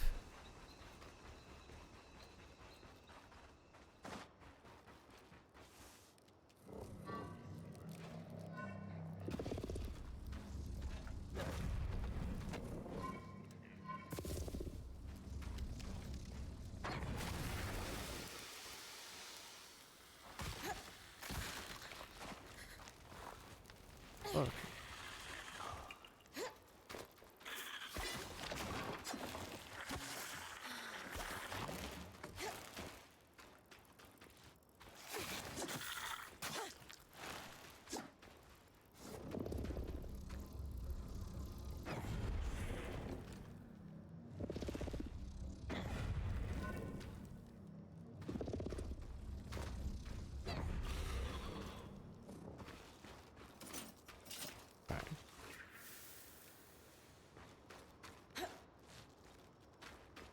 Up.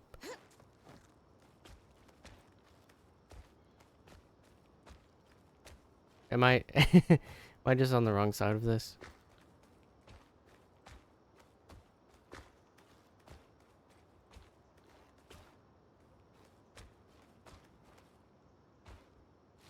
Come on.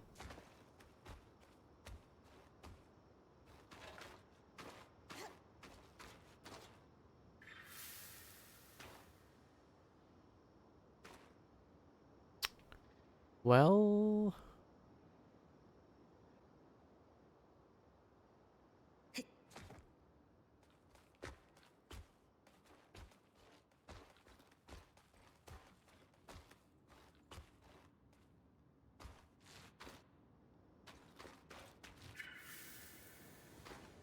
Where are you pointing?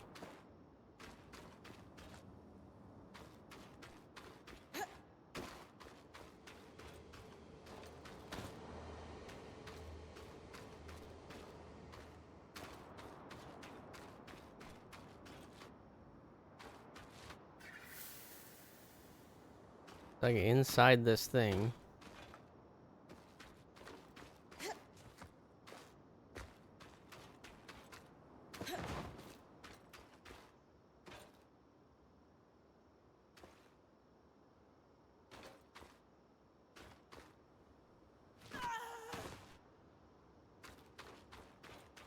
Oh, right here?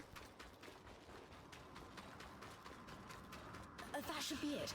According to my map, it's a man-made Oh, tunnel that okay, I grants was in here easy before. access to the way station.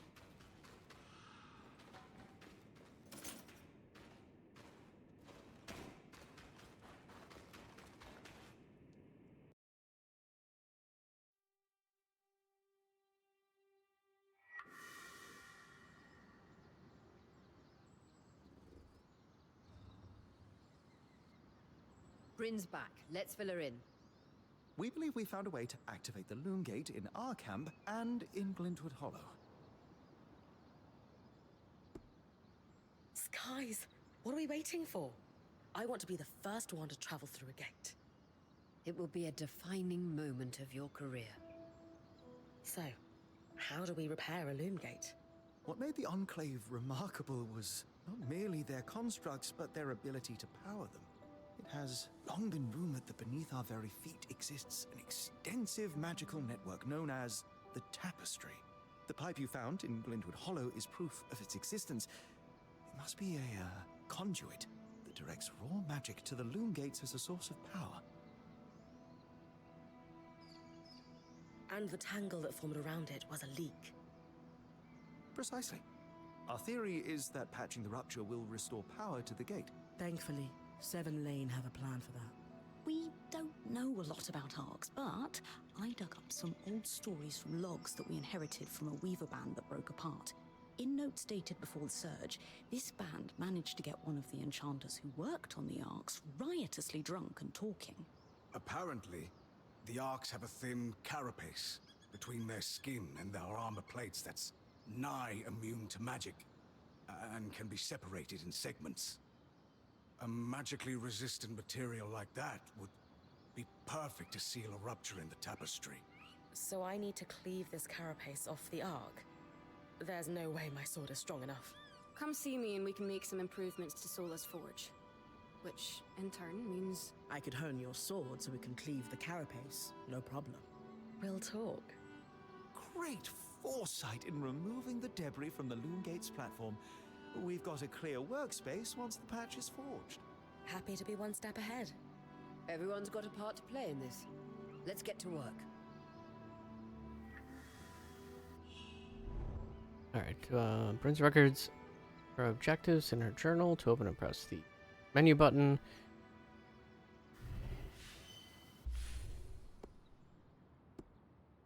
Canyon quest. Casman to learn about improving the base camp.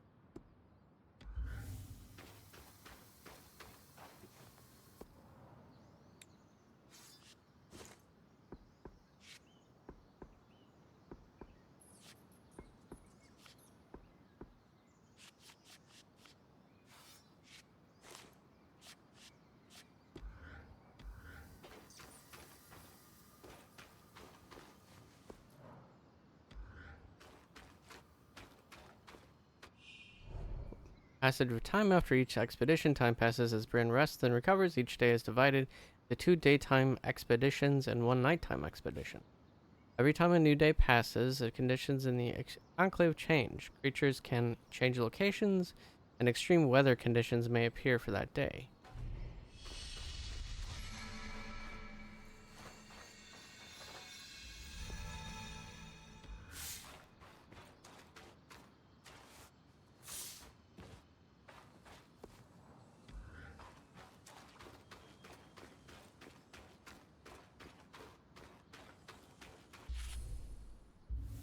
Sola, this plan to repurpose carapace defeats the Loom Gate's conduit? This head. I only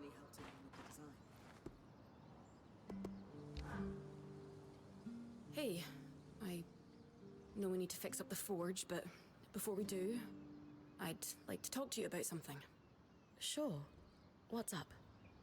I owe you an apology. What for? I've been a little cold since you've arrived, and I should have been more welcoming. I was just under a lot of stress with everything that happened.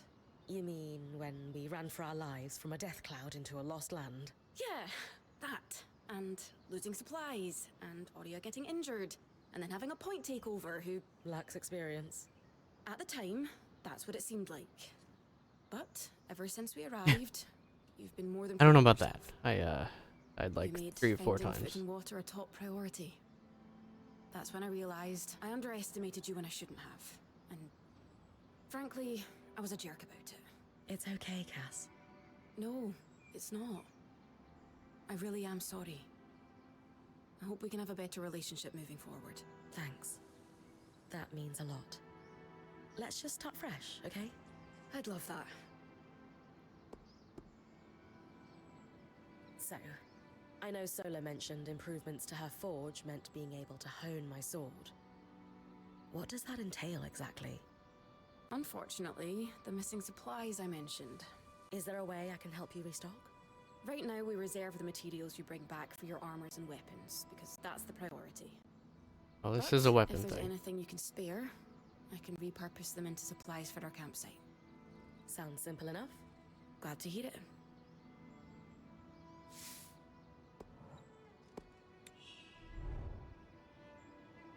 Okay, access supplies. Venture, but the earliest use it to restore the band's capabilities through station upgrade. Nothing specifically. Okay.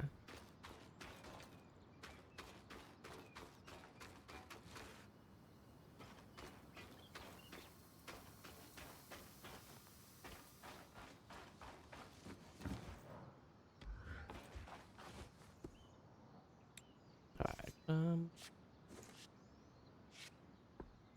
I can make this. The armor looks cool. Oh, it's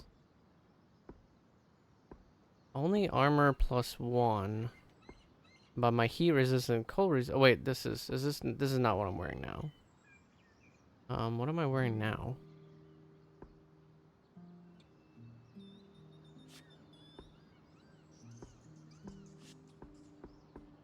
Points half plate, points bracers.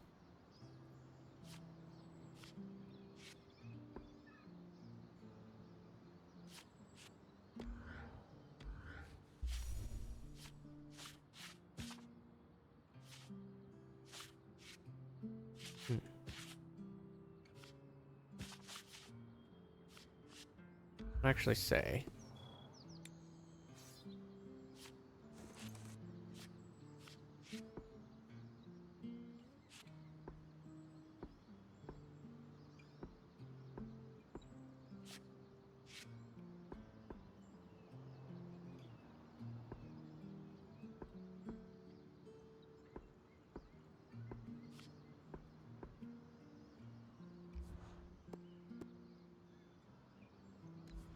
Oh, weird. Okay.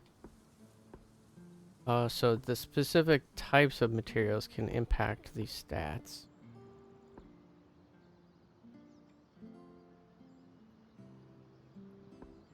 By using the thick hide.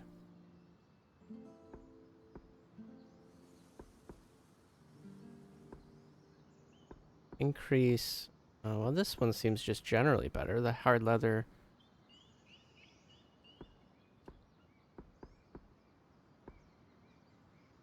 Oh, but I don't have 6 of them. Okay.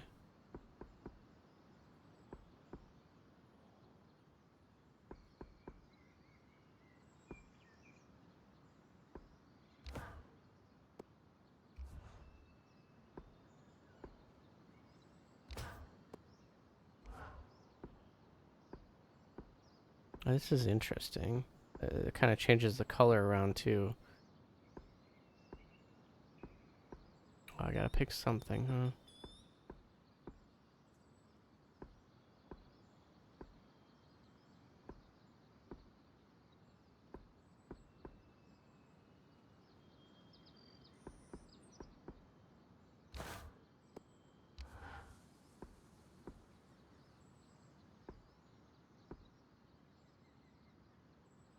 That seems to balance it all a little bit. What about this?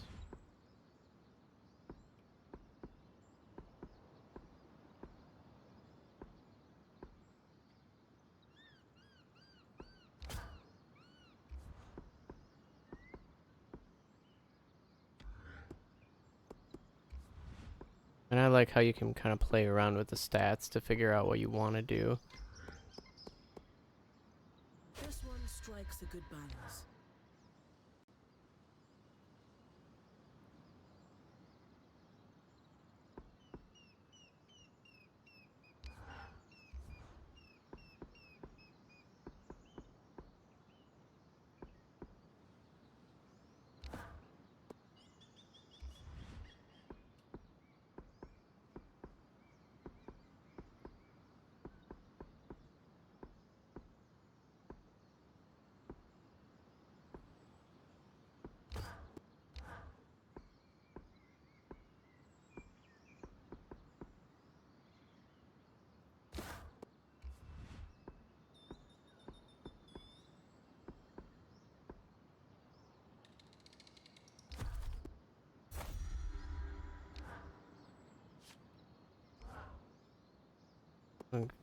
Re-outfit my whole person here.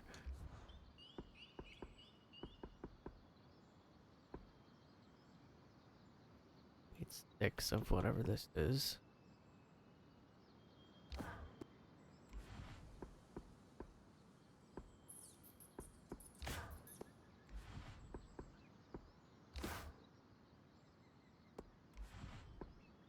Well, sometimes I have no choice when I get down to it, so let me play around.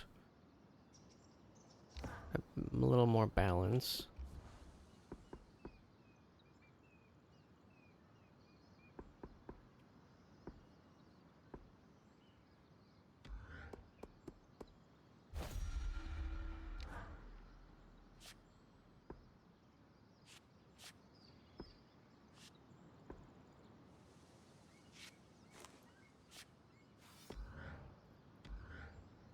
Alright, so it's weird you can't look at what you have, but it does show there on the stats on the right.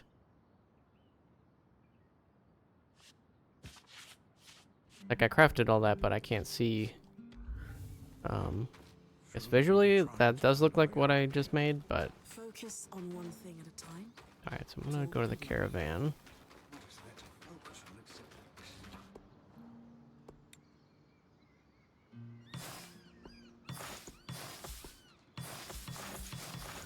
Okay.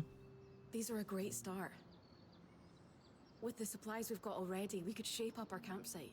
We lost a lot of stuff when we were running for our lives, and frankly, our setup is only half of what it should be. But we can rebuild. What do you have in mind? Like we discussed, Sola could forge better weapons with improvements to her smithy. Like honing your sword so it can cut through arc armor. Alternatively, Dom could certainly care better for our mantles with new tools for weaving. And to keep you in fighting form, having Lane's alchemical tools in top form is invaluable. There's no end to the improvements we could make around here. And everyone's lives would be safer for it. What about you? Me? Oh, I don't need anything. Come on, there must be something. I mean, would new shelves be nice? Sure. I also have some ideas for your supply pouches. That would be nice. Don't worry about me. I'm fine. Right now, improving Sola's forge is more important.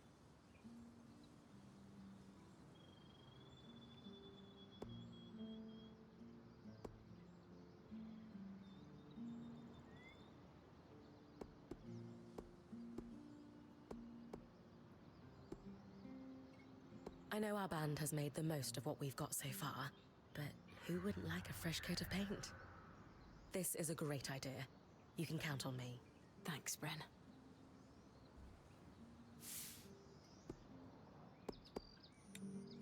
Alright, so... Okay, so I see. So I gave her 10 basically random things, and she'll take that material then to upgrade the forge.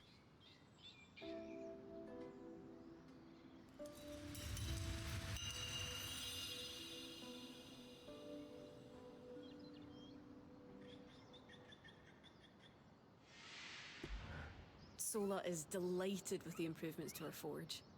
She can refine your sword as soon as you'd like. Great work, Bryn. Turns out we make a pretty good team. This campsite will be top of the line in no time. Yeah. We're definitely going to need to start directing a water flow to the camp. Maybe even install a fountain in the back.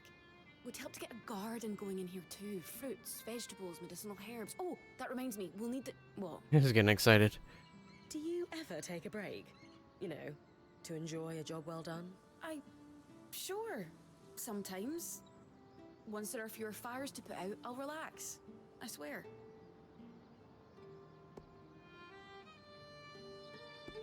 Just try to remember, it's not the end of the world if you take a break. Someone will step in to help lighten your load.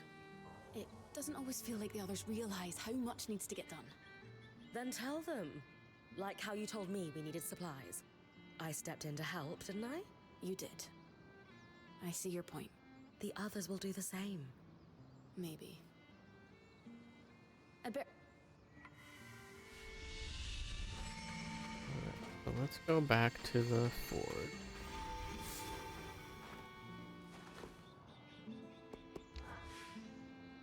I knew we'd recover. We always do. Still feels nice to have my core tools back this quickly. Still a long way to go, but we'll get there. Speaking of, I've something for you. We've been scavenging around the way station and reclaimed a fair amount of useful materials. They're stored away and ready for you.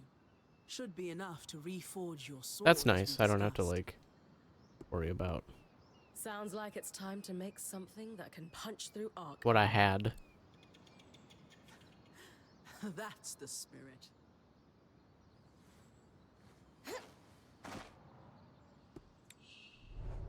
Reforging. All of Bryn's gear can be reforged. Swap out lower quality materials for stronger ones. Nice. New materials will change both the appearance and the stats of your gear.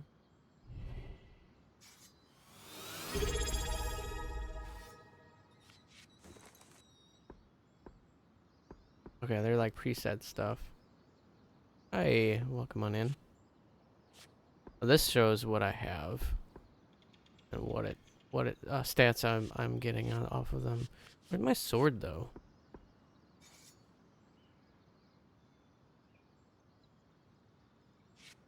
Oh, it just says swords and shields. Mundane sword and shield.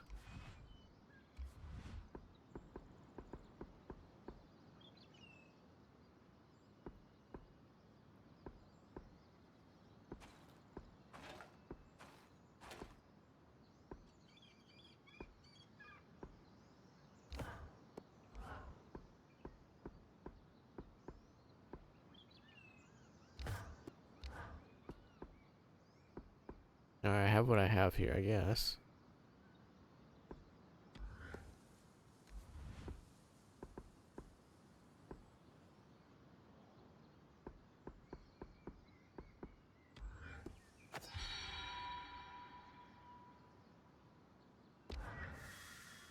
There you go.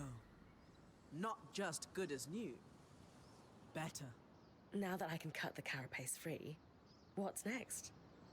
Whenever the band is collaborating on a problem, I'm often the one to create the design, and you'll put it together with me. At least normally they're my designs. Sev actually came up with this one. With carapace and enough metal, I can forge his patch for the leaking conduit. Any particular metal required? No, just enough of the same type. Sev and I try to keep our designs flexible to work with whatever we've got in the caravan. Once you have everything we need, we'll forge the patch here.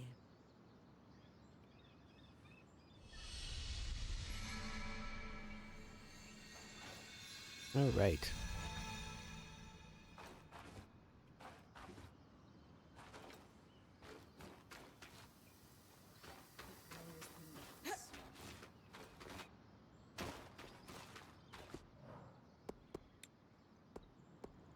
I don't have enough things, but I can salvage what I have here.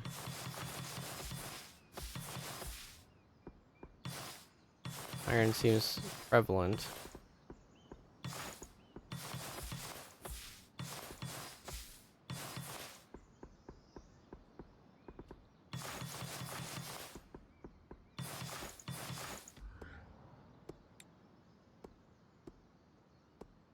Progress further in the story to unlock the new upgrade for the forge. Caravan. I'm gonna upgrade our caravan. She could use some new shelves. She was looking for them.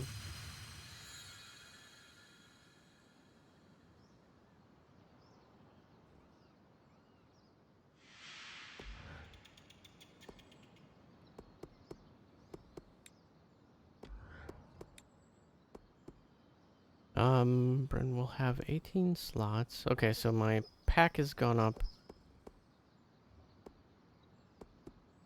Elaine will be able to prepare frost shroud files that grant cold resistant and flame shroud files that grant heat resistant.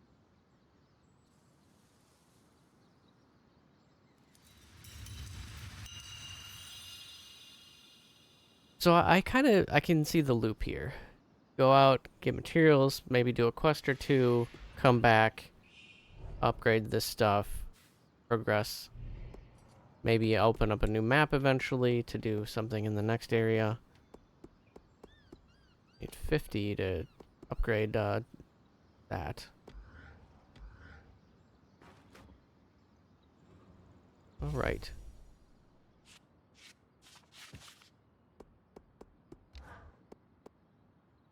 Auto saved at just now, so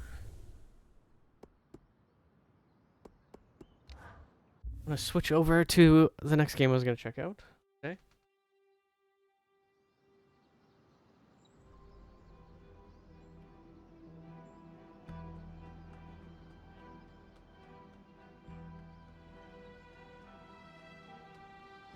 But yeah, I struggle a little bit with this game, but I can see its loop, its hook. It seems interesting. But next up, Citizen Sleeper 2. I played a little bit of the first game, not on stream. I found it interesting, but I could see where the loop, the dice rolls, it seemed kind of limited. So I'm really curious about this one. It looks nice. The story's interesting.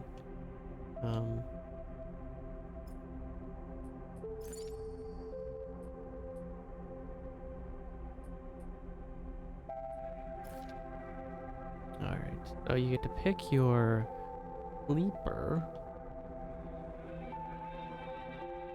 Wait, maybe not. Oh, okay, there it is.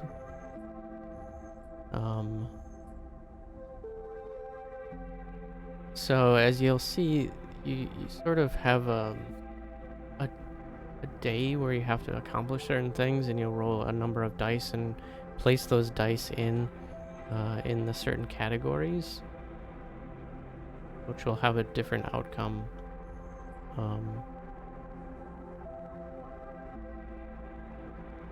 The one it's selected from the start.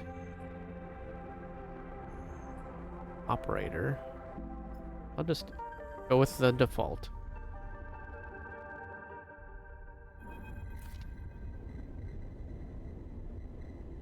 In the moment before waking, the dark space before conscious thought, you struggle to find the pieces of yourself. Usually these pieces come with a particular cadence, each appearing sequentially, like the boot process of an old terminal. First your body, artificial, compromised, but relaying sense data all the same. Then it's context, the breeze of air filtration, the soft contact of your birth in 0G. Then emotions, coming into focus, coming into your body, bringing with it that first instinct, the one that has framed your past 100 cycles, fear. But that familiar sequence does not arrive. Instead, you are unmoored in space, your body distant, your context silent, even your emotions somehow obscured and scattered. Among all that disarray, only one familiar thing arrives, fear. It is scrambled, panicked fear, the drowning fear, the falling fear, the fear that makes you reach desperately from any stable point. It is the fear that tells you something is wrong. Something is very wrong with you. Wake up, sleeper. The voice is whispered in your ear, an act that makes you suddenly aware of your head, pulsing in pain, your body rigid with tension. I think this was like originally kind of a severance experience. This consciousness puts into a robot to do menial labor. In this case, it's a robot. Sleeper, a familiar name, a mind copied, emulated, a body built, implanted, one person sleeping until their debt is worked away, their double being made to work, to be consumed and eventually to be destroyed. A proxy, an emulation, a sleeper. That is what you are. All of a sudden you remember you have eyes, and your eyes flicker open. Pale eyes in a pale face. Lane. The name comes with its own specific sensation of fear, one you recall from instinctively. Sorry to interrupt. Sharp smirk, but this ends here. You search your mind for more than a name. Is this how you reward me for my generosity? Lane is leaning over your horizontal, floating body, looking down into your eyes. I took you in, protected you, gave you a purpose. You try to look away, to the corners of your vision, to find something you understand. Your body does not respond. But I suppose that wasn't enough. He reaches into your pocket of his jacket and retrieves a small vial. This wasn't enough? The vial glitters. This object you have known for a long time. Stabilizer, the drug that keeps your artificial body, your emulated mind, from inevitable decay. The only balm for your planned obsolescence. The liquid rolling in the vial fills you with disgust. Lane pockets the vial, but it would be wasted on you now. After what you have done to this body of yours, he looks at you with a palpable disgust. Lane's eyes scan your body, and as they do, you become aware of the wires and tubes attached to you. Those were meant to free you from your dependence, from the stabilizer and the control it grants Lane. They are free, you piece of... They don't need you anymore. The voice comes from somewhere behind Lane's head. It is a voice you know, but when you search your mind to try to understand why, you find only dizzying darkness. Shut him up, Lane barks the command, and you hear the sound of impact, of pain from elsewhere in the room. You try to move your limbs again, and this time you feel a flicker of the twitch of a finger. You feel the extension and a compression of synthetic muscle. Free, are you? Lane smirks. You are free when I disabled your tracker, when I gave you the stabilizer you needed. He scans your body with angry eyes. Now you aren't free, you are just broken. I had such big plans for you, Leaper. I invested in you. Lane grips your arm hard, and you feel a jolt of reaction. You will the arm to move, but you have ruined all that. Lane jerks forward, slamming across your body, and spinning away out of sight. You feel yourself rolling, the cables plugged into you, looping and wrapping around your limbs. Then you feel hands steadying you, pulling cables. You glance around wildly and see someone diligently unplugging you. You meet his eyes. Hey, he waves a hand in your dazed face. We need to move. Lane won't be out long. He unloops a cable from around your wrist. Sleeper, help me out here. You blink slowly. Do you know this person? He leans over to you, and you feel his hands on the connector, flicking switches, releasing locks. Come on, come on, come on. He tugs the connector clear, and pulls you up. You see the room you are in for the first time, filled with tech and terminals, wires waving everywhere, all lit by big windows looking out on the impossibly bright, green-filled street beyond. In the corner, you see the dark shape of a floating body surrounded by a glittering constellation of crimson baubles. Is that blood? Move! You are wrestled and shoved toward the door, which slides open in front of you, and then you are out in all the brightness. All that movement, gliding hard towards some unknown destination. You come to stop in a dark alley. The one who guided you here pausing to catch his breath. He doubles over beside a massive life support unit that sends a lukewarm breeze across your skin. You stare at him, trying to recall anything about him. You notice his tattered jacket, his lightweight clothes. You remember his station runs hot. Something about the power that flows through the place. He looks up and meets your eye. What's going on, sleeper? He wipes wet from his forehead and it floats away in a swarm of spheres. Talk to me. Somewhere on the starboard side, not too far from the docks. I hope. You see concerned frown cross his face. That's not what you meant, is it? Comes closer, eyeing you carefully. What station are we on? He narrows his eyes, waits for the answer. You close your eyes, trying to recall. You force your way through the dark to the image of a station. No, a city growing on the back of the vast set of hexagonal solar cells. Shadowed by them, you open your eyes. Dark side. The word leaves your mouth like an exhale, an instinct. Before you heard yourself sound it out, you didn't know it was there. He sighs. And me? Who am I? You see something from like fear in his eyes. Panic, perhaps. You stare hard at his face. The slight upturn of his mouth. The intensity of the stare. Nothing comes. He closes his eyes and drops his head, putting a hand to his temple. The reboot. He is speaking quietly to himself. Lane interrupted the process and he lifts his head and stares at you. We need to keep going. We need to leave. He turns and kicks off down the alley. Come on, the rig can't be far. As you are led through the passages and serviceways of the station, you try to recall your life here. Forgot there was a lot of story. Fine. Interesting sci-fi world they present. The temperature of dark side feels familiar, but you struggle to pin specific memories to it. Focusing hard, you recall waking up in these passages cycle after cycle, the rhythms of the station flowing over you along with the crowds. You recall desperation and the slow decay of your body that caused it.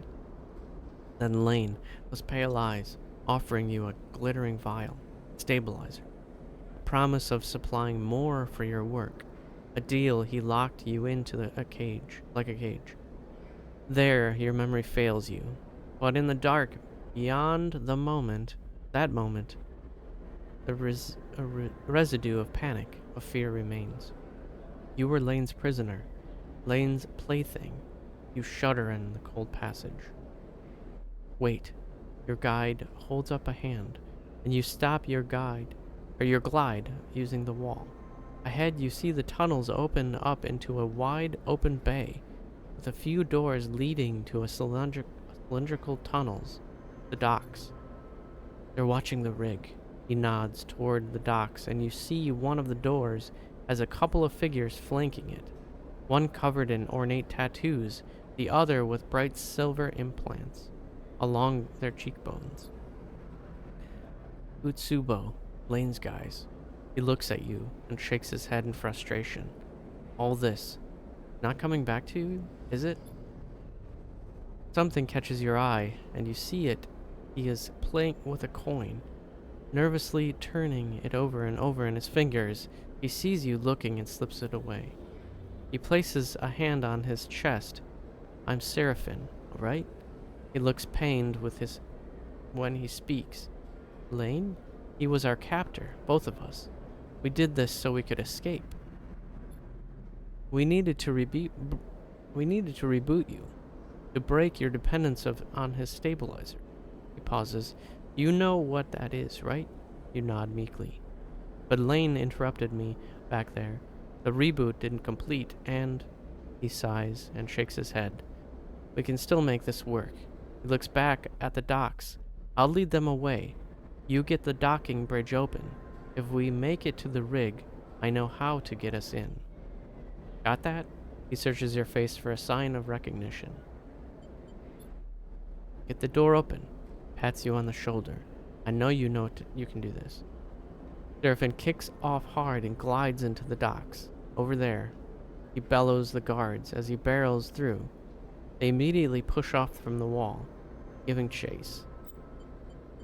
You wait a breath and glide across the door they were guarding. You look, already panicked, at the tightly sealed door. Control panel locked. Out. You hear a shout from somewhere nearby. You need to get it open. Alright. Oof. Yeah, it's kind of a...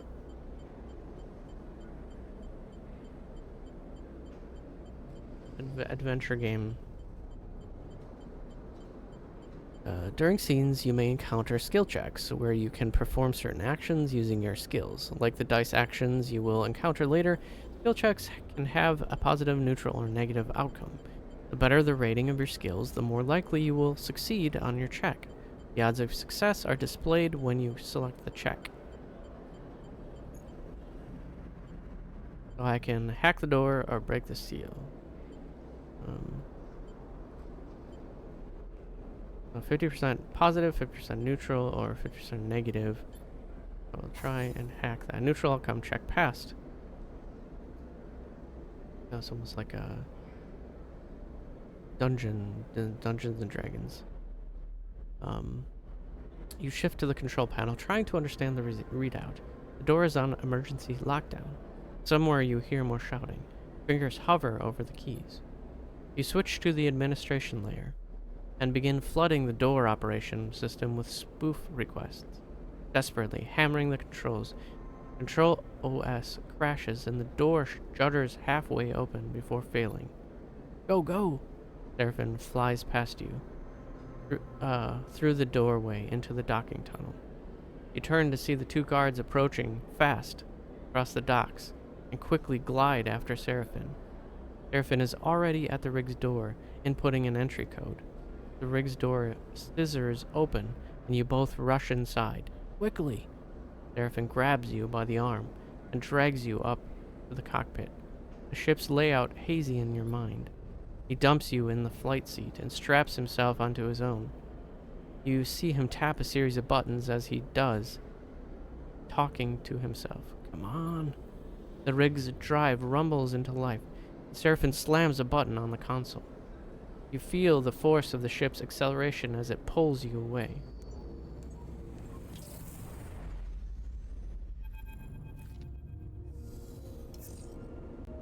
As the ship glides into place on the connecting bridge, its automatic systems nudged there by the port's docking protocols.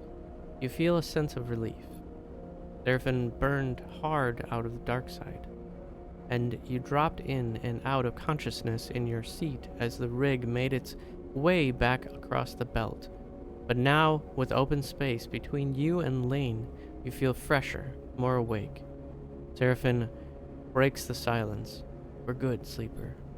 His eyes don't leave the monitor, and you realize this part of your escape is routine for him. You and he must have docked this ship countless times in your work for Lane. The problem is, you don't remember any of them. We made it, he whispers, closing his eyes and letting out a sigh. He turns and you see a pained look on his face, as if remembering something difficult. Have you said this exact thing to him before, in the exact same situation? He looks at you, chewing one side of his lip, searching your face. Not really. Puffs. Seraphin reaches up, flickering through a set of switches in a practiced fashion, completing the shutdown. You watch, a little frustrated with your own uselessness. Running the rig, you realize, is just another thing you've forgotten. A clunk that runs through the walls of the ship is followed by a short percussive alarm tone from the pilot's console. Docking complete. Seraphin kicks off from a seat, twisting as he glides past you toward the back of the cockpit. His hands find the rails on either side of the door and he pauses, facing into the corridor beyond. Turns back to you, backlit in cold cyan. We need a plan. He glances around.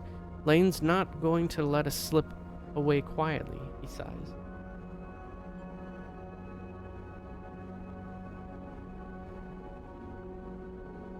Choice. We need to talk, we keep running, or we hide here.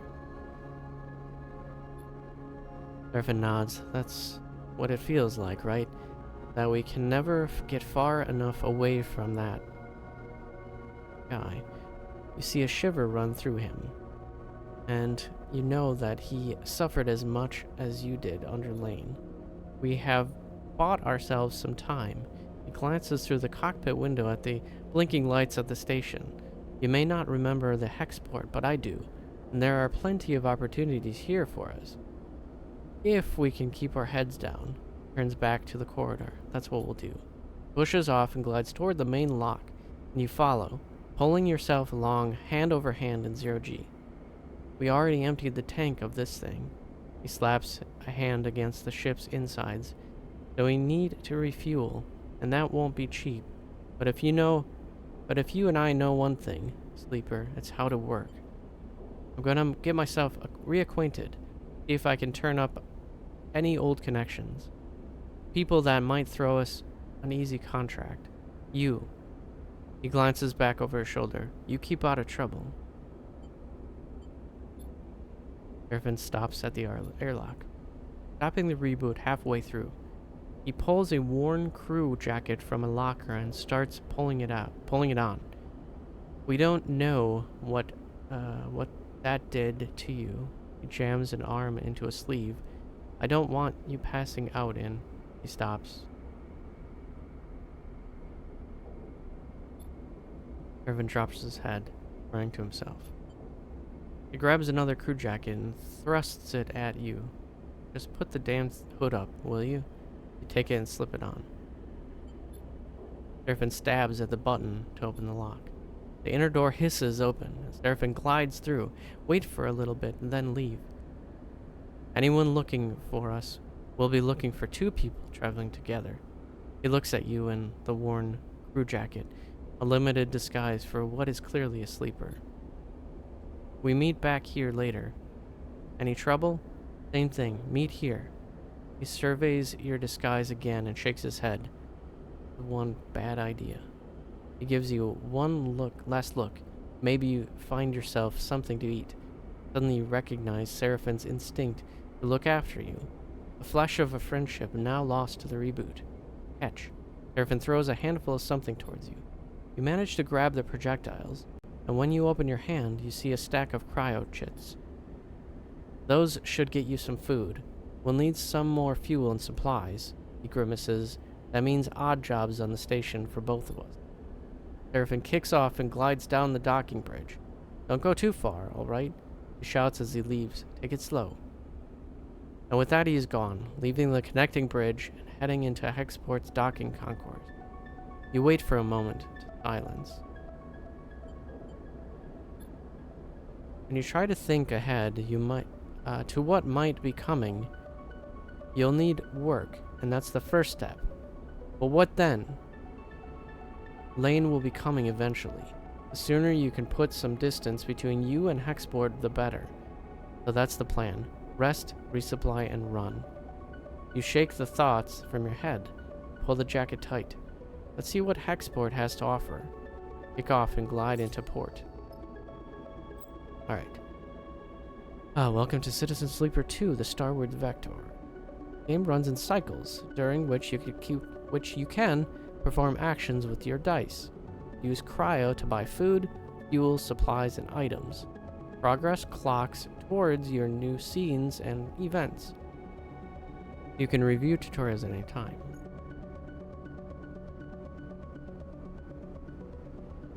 Alright, so I can move camera. There's where I'm at right now. Go to the docks. Exchange.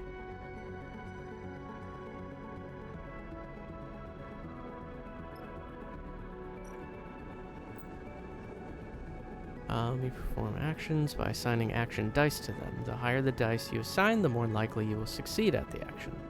But your dice will be modified by your skill. Your skill modifier for the action is displayed on the right to reduce the or increase the value of the dice assigned to the action. Like skill checks, dice actions have 3 outcomes: positive, negative, and neutral. Each action is also rated safe, risky, or dangerous.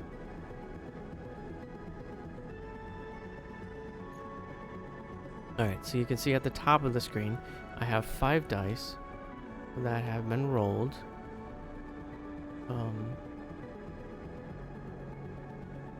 And I can assign them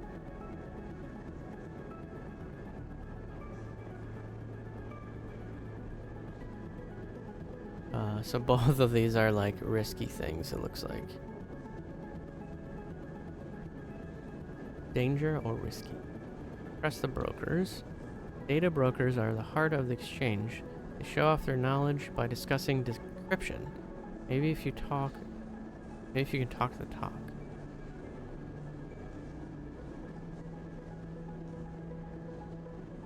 So my interface ability gives me a bonus here.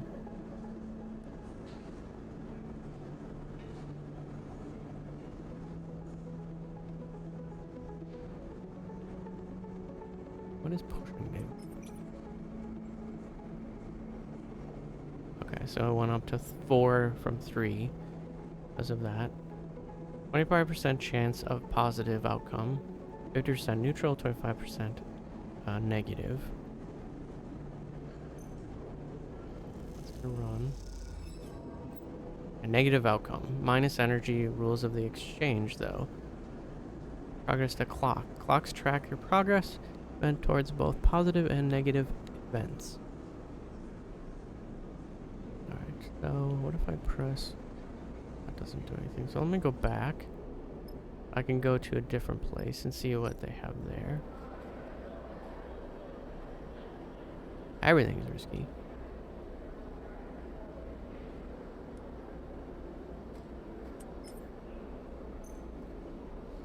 Coin flip for this one. Negative energy, expert. Spotting you are a sleeper, a crew shouts across the docks at you. You give them a wide berth.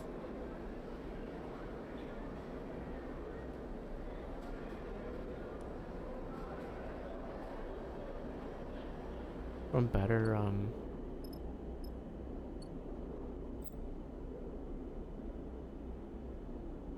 that's the ship.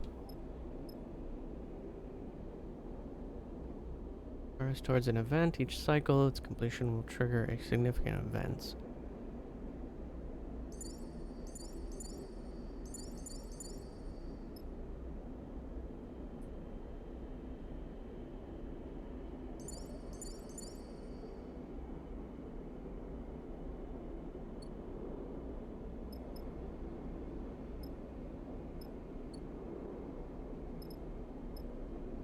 Sleep. Kitchen.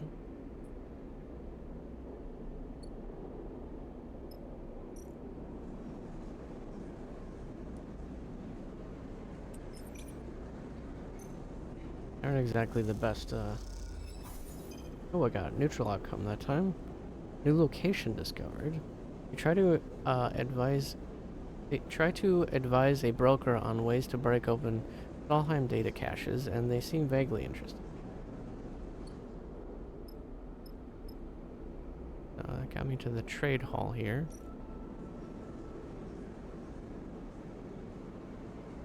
Okay, so this, with money, I can do these things. I have 24 cryo.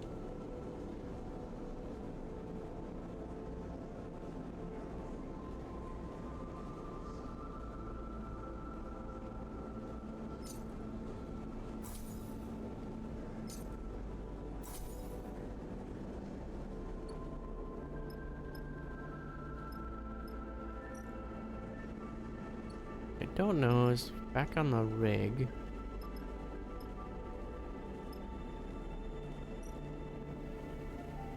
Okay, I can make a meal for 1 supply.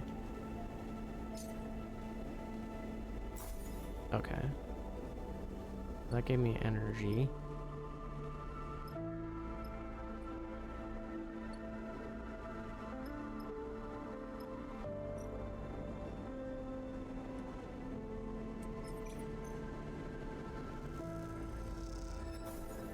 Oh, neutral outcome. That's 50-50 on these. With the bonus. Alright, negative outcome.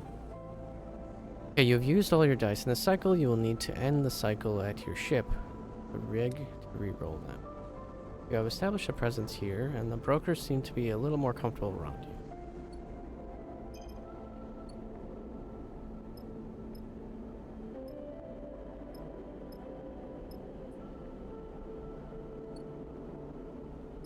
What's this top one?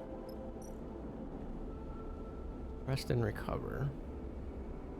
Oh, okay, so that would require a dice. Otherwise, I can end the cycle. Resets the day and gives me new dice. Okay, and there's the energy bar at the top. We're in trouble, sleeper.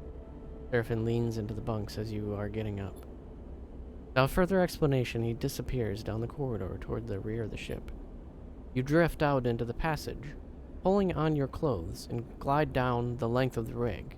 Cool air makes you shiver. Seraphin is a silhouette silently leading the way. He stops at the far end, diverting through a side door, shooting you a glance as he does. You find Seraphin inside, holding one of a tangle of armed, thick tubes that are waving in the zero-G room. You know what these are? Seraphin shrugs. Close enough. These are the engine's feed lines. He waves one in the air. And before you ask, no, they aren't supposed to be waggling loose. These must have broken loose when we pushed the ship hard on the way out of the dark side. He looks at the mess. We are lucky the reserve tank is empty, otherwise, he shakes his head, it would have been bad. But, pushes the pipe to one side, no feed from the reserve tank means that the rig's range is limited to the local region only. He thumps the large lampen housing of the engine. This thing can't take us anywhere far. That's the short of it. Seraphin whacks the engine housing again, harder this time. Just not been our run of luck. He turns and starts gathering the tangled feed of lines, his frustration evident in the violence of his movements. We will need a new set of these, that's for sure. Starts forcing them into a crate. So how about you try to track them down? I'll take a look at things here and see if I can figure out another fix. For the reserve tank. Glances up from his work. From what I've heard on Hexport, Factory Row is the place to find ship fitters. Maybe you can do some recon while I sort this out. It's on the other side of the station. Wait, Seraphin pauses, seemingly unsure. There's something else. He drops the feed lines and they float, waving in the air like tubular seaweed. I've heard word that Lane's on the hunt. Frowns. A message went out everywhere in the local radius of Darkside. He's looking for it. Exactly. Seraphin sighs, which is why we need those feed lines. I'm going to try to work something out. Maybe I can improvise a solution. I don't know.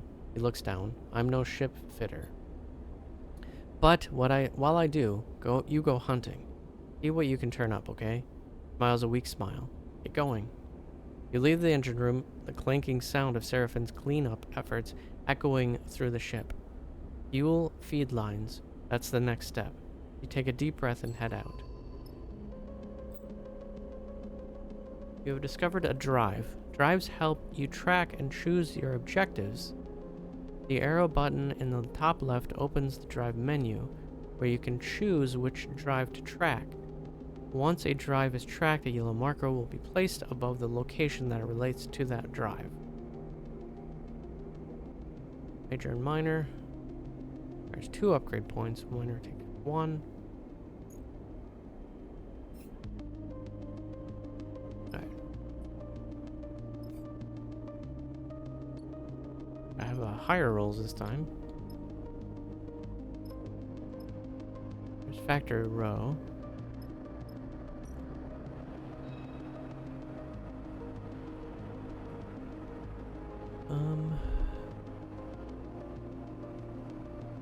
Okay, so I'm gonna try and search the row.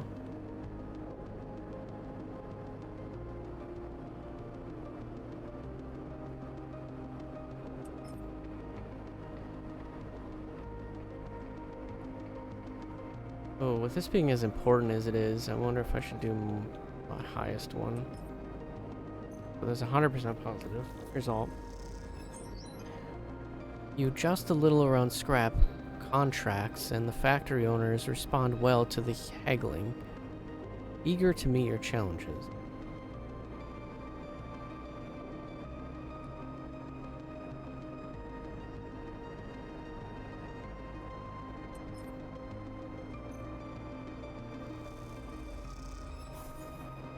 Okay, neutral outcome, trusted supplier. Spend as much time listening as you do talking. You seem to make some headway into negotiating a contract.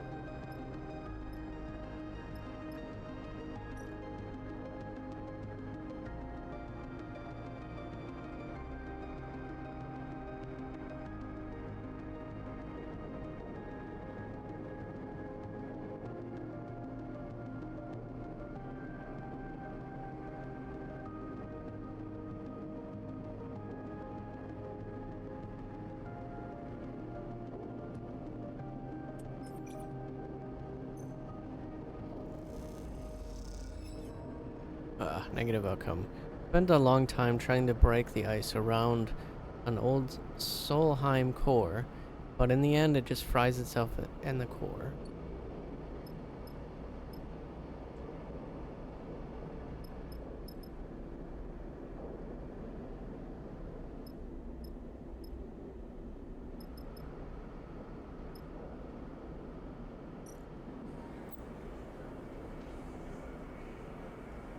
Need in exchange for cryo. Have enough.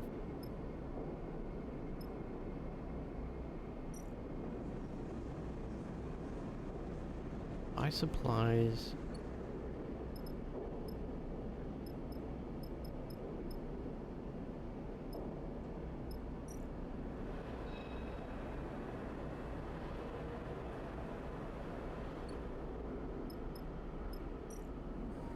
I think what happens if I fill this meter on the bottom, the trusted supplier thing, with one of two ways, it'll sort of kick off something else.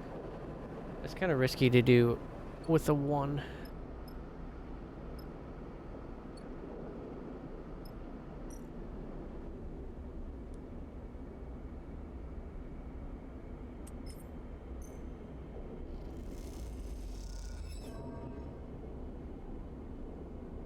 Oh, recovery failed.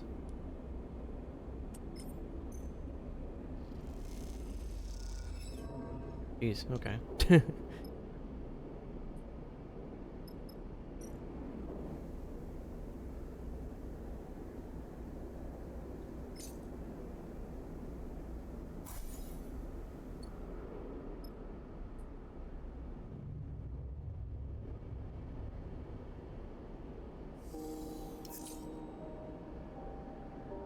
Cycle clock. You put some distance between you and Lane.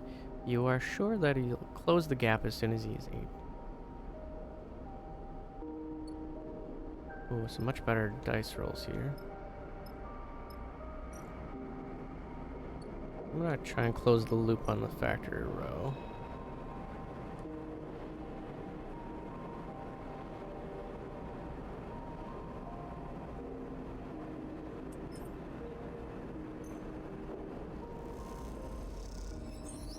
Alright, positive outcome. Trusted supplier. Little trust with the factories now. The trick is to not waste it.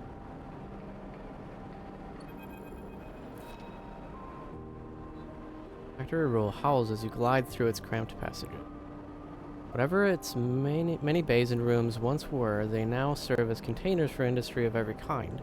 Whirring manufactories precisely engineer components with rapidly shifting arms, while scrapers hammer incessantly at bent ship plates. Everywhere you look, there is energy and activity, and for good reason. Hexport itself is built on the derelict fragments of a solar reflector. Even the small amount of energy generated by its remaining mirrors is enough to power a city of machines. It is familiar to you, of course, in a strange, far-off way because of Darkside. That place and your memories of it are a muddy haze, but it is hard to forget the glint of its hexagonal reflectors, 10 or 20 times more in number than Hexport's, and that wild, flickering city growing on their back like a tumor. In comparison, Hexport feels provincial. But deep in Factory Row, you could almost be back in Darkside. And then you see them, tubes, just like those Seraphim had waved in your face. The feed lines. You push over to the display window of the unit marked Arston's Supply in block capitals cut from hull plate. There amongst an angled shelf of oversized ship components sit the feed lines, like some large biomechanical tangle of snakes. You slip inside, where the sound of Factory Row is a little screened, and spot a large figure working at a bench hunched over, concentrating. It seems he didn't notice you. Enter. Sharp eye glints as the figure looks over his shoulder. Can I help you? His accent is heavy, but unknown.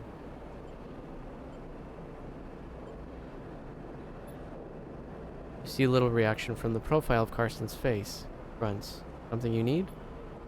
Before you can respond, he tracks your eyes to the feed lines in the window. He looks back at you with a subtly changed expression, one you can't quite place. Turns with surprising grace and begins cleaning his hands on a cloth. Those sharp eyes scan you.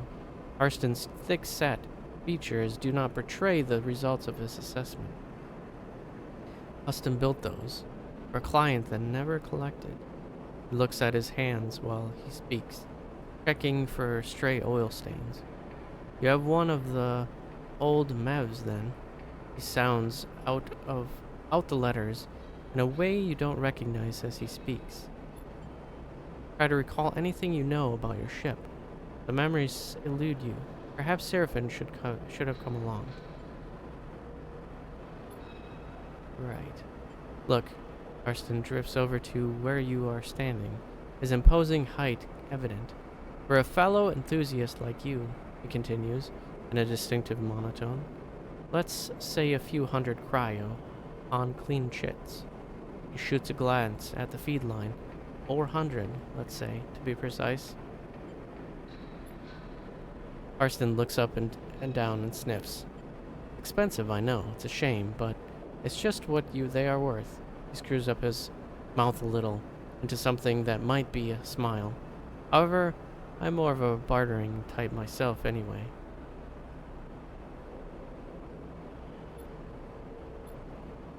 Nudge sagely.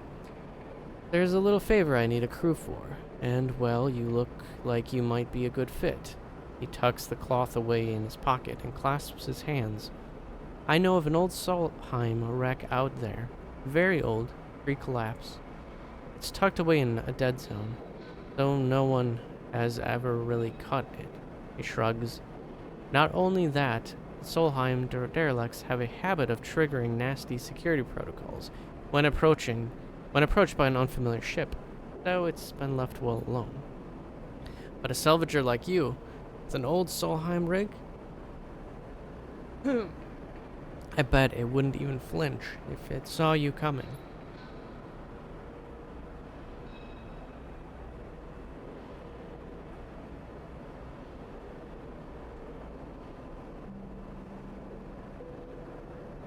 I have an interest, special interest, a need for that old tech. All those Solheim ships had a data core, and while I don't care about the accounting reports or material ledgers, or whatever they kept on the damn thing, I do care about the hardware. So, if I was to find you back here, with that data core in your cargo hold, clean cut, and complete, well then, I could see my way to doing a straight barter for those feed lines. Arston pauses, sniffs at the air again. You'd just need the coordinates. Simple as that, he repeats in his monotone way. So you interested? He glances back at the workbench, because I'm a busy guy. Alright then. He holds out a heavy hand for you to shake, and as you automatically reach out, he grabs your forearm instead. Carson pulls you closer, squeezing your arm. Let's keep this one between us, alright? He half smiles, his face huge and close. It's our deal. Before you can respond, he thumbs a little drive into your palm, those coordinates, and then he lets go of your arm in what you swear is a wink. You take a moment to gather yourself, and by the time you do, a whirring fills the air, Karsten having returned to his workbench. Turn and glide out of Karsten's supply with a growing mix of anxiety and excitement in the pit of your stomach and the cacophony of factory row in your ears. Contract. Seraphin might even be impressed. You look at the drive in your palm and smile. This could be a route out. You think of leaving this place behind, in possession of an improved ship, too. Suddenly, a small but firm hand falls in your back, an equally small voice coming with it. Hey, wait up. You turn in the passage to see a young woman, her hair waving from the rapid glide she just clearly came out of to catch you. She steadies herself using your shoulder. Sorry. She smiles a quick and flat smile. Wanted to catch you. Junie. Secretive data extract. I'm Junie. Her dark eyes flick around nervously. You notice the portable terminal she carries, something data scrappers call a deck, and her backpack full of components and trailing wires. Karsten, she starts, still catching her breath. He sent me to grab you. She smiles with flat smile again. Wants me to come with you on that job. Her eyes shoot down to the drive in the palm of your hand. Smiles again.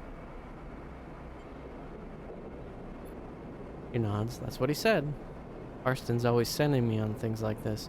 I guess he wants me to help you out. Keep an eye on things. Pauses. It can be pretty helpful. So she looks around the passage. Could I meet you at your ship? And you can tell me when you're ready to go? Okay, great. Her eyes light up. She notices she still has her hand on your shoulder and takes it off.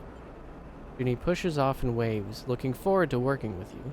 Calls back as an afterthought.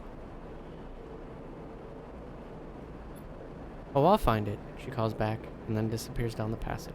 You watch her go. Glad the contract, but nervous too. Karsten keep up his side of the bargain if you deliver?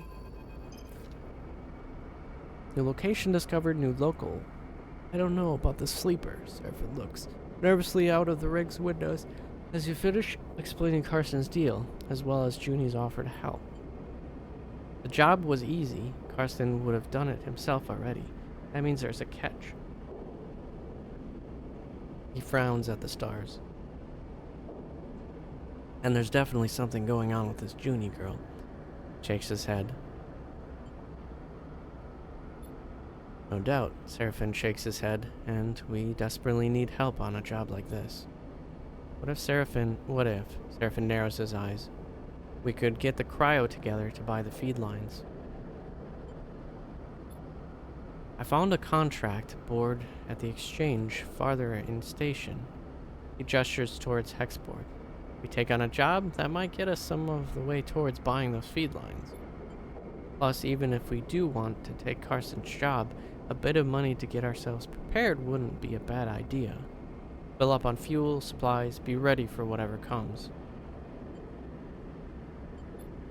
Probably not, but without cryo for fuel and supplies, we aren't going anywhere.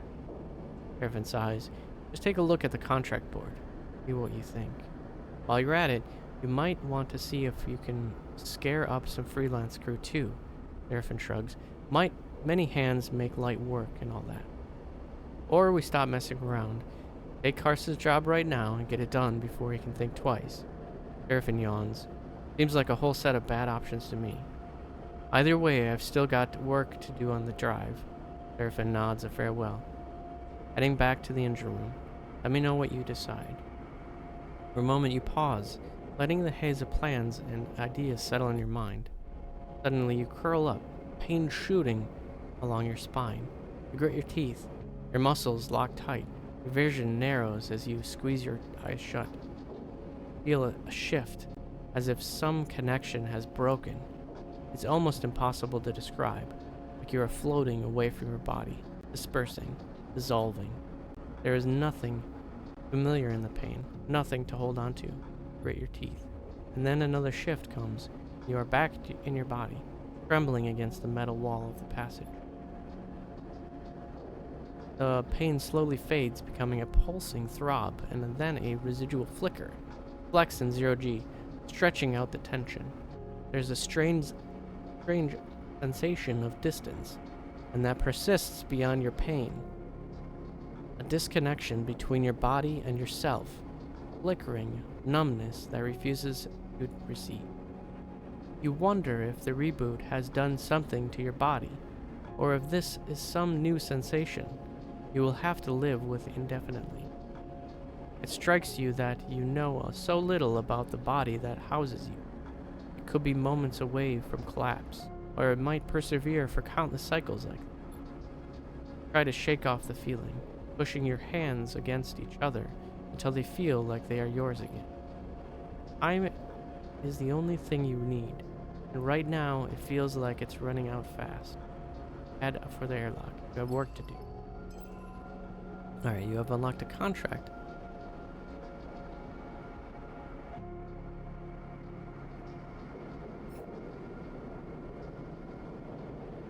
Alright, escape, export, record, local crew, complete board contract. Oh. Upgrade and configure your person here.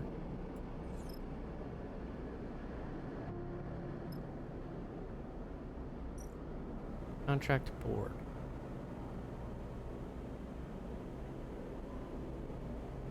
Station management have located a Conway signal. Where did this? Close. 200 Cairo. My signal.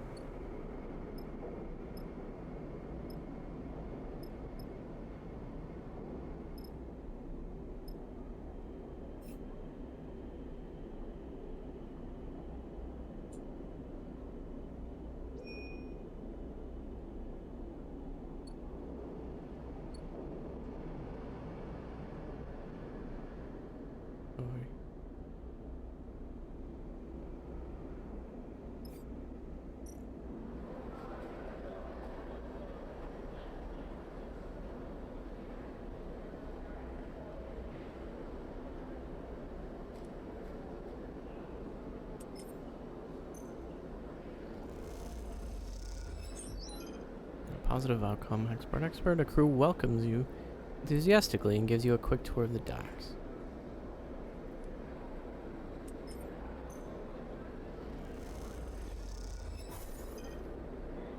You join a few spacers resting in the docks and pick up a few local tips.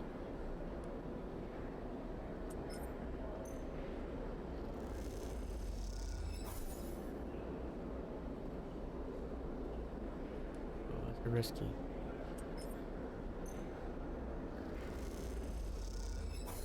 Enough to fill the thing, though. Good sense of this humming way station. Time to use that knowledge to your advantage. You are gliding across the docking concourse. You hear a scuffle. The noise of raised voices cuts through the conversation, drifting out of the dockside shops. Glancing down an alley, you see a huddled figure shouting back and forth. About one man in the middle of the group, surrounded, pushing the others back as they grab at the bags slung over his shoulder.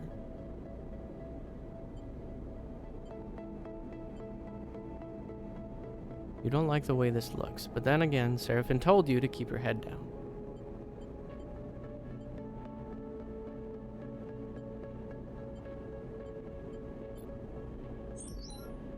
Positive outcome. Minus stress. You look around for something that could break up the fight, and you see the thick cooling pipes running down the alley wall. You quickly try to understand the system and choose a valve to start spinning, and as you do, the system begins to vent and sequence down the alley.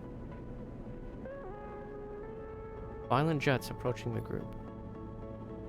There's a scramble in the alley, and you spot the figure who was being attacked drop down to the alley floor. Then the scene is blanketed in pale coolant. Everything goes still. Clouds settle and condense on the pipes. And they do. As they do, you see a clear alley. The assailants have fled, and one figure gliding toward you. I suppose you think that was clever. The man gives you a severe look. You are either very smart, he shakes his head, or very lucky. But those jets missed me. Is it? The man laughs. Well, shakes his head. Thanks, I guess. Off and drifts past you. You watch the man go, and then, after a moment, he stops and turns back. He rubs his forehead, looking down as he does. What is your deal anyway? Guys, maybe you are new here, but Hexport is no place for do-gooders.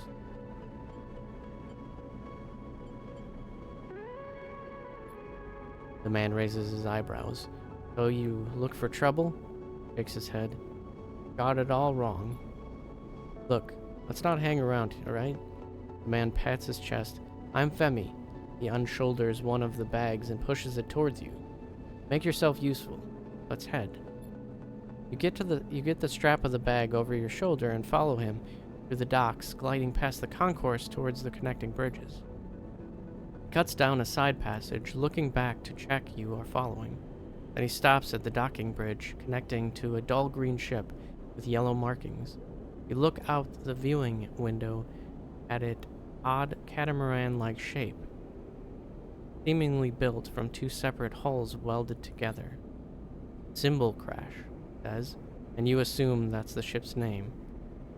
Femi, you bringing in strays? A young woman, brightly dressed, and stretching as she drifts into the passage. She glances at you. No offense. Nia? Femi shakes his head. This one. He squeezes your shoulder. Help me fend off some Hexport scum. While you were busy sunning yourself. Nia raises an eyebrow. I'm sure you could handle them, big brother. Her glib response hides the flash of concern that passes across her face. Can't tell if Femi noticed. Nia turns to you. Thanks. She smiles sweetly. And I am sorry for my brother. She shoots him a glance. Just in general. Nia, Femi murmurs. Enough now. He reaches over and takes the bag you are carrying. Nia rolls her eyes at you, but stays silent. Factory row wouldn't take these. Femi hefts the bags. I'm gonna load them up. Load them back up. Maybe we'll find a use for them. Turns back to you. Thanks for the assist, Leaper. He nods firmly. Not what I expected. He slaps the button for the bridge door and kicks off along the docking bridge on his way to the symbol crash. Nia looks at you with raised eyebrows. I hope my brother was joking, or did you really help him? Thank you. He looks back at the ship. My brother needs help more than he admits. He pauses, thinking, I want to ask you something. He takes a deep breath, then gives you a direct look. What is she building up to? Are you looking for a crew? He looks away. Sorry to be direct, but you seem like, well, you are on Hexport. Maybe you are with a crew. She stops herself. I mean, maybe your crew needs crew. Maybe you are looking. She struggles to hide her smile. Nia looks back at the ship, then at you. Look, I'll be honest. Being on a crew with my brother is nice, but he is suffocating me. She frowns at her own bluntness. I'm not a kid anymore, you know? But he still sees me like one. She shrugs. I want to show him I can handle myself. I need experience. I need to run some contracts. He gives you a determined look. What do you say?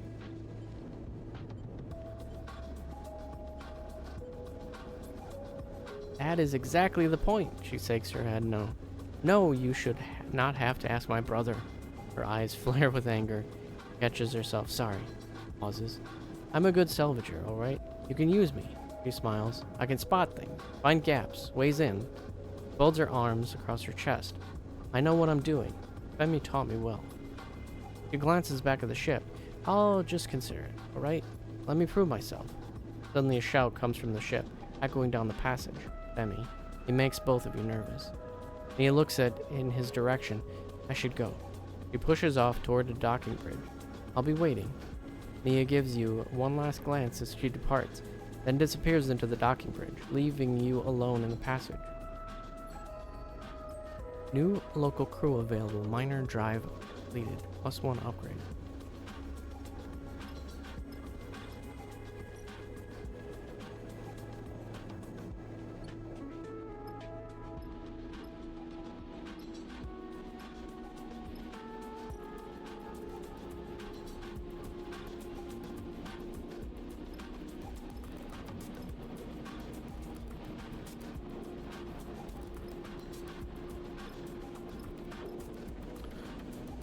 But yeah, I don't remember crews in the first game.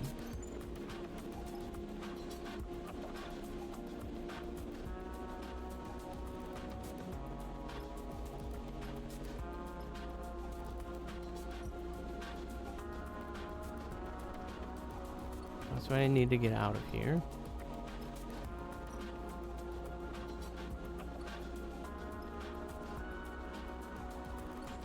Okay, here's the map.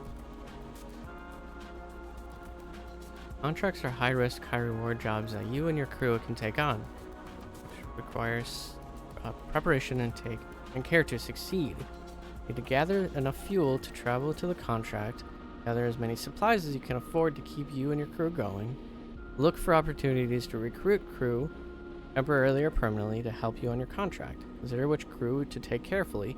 They have different skills and stress resistances, and who you choose can affect the story.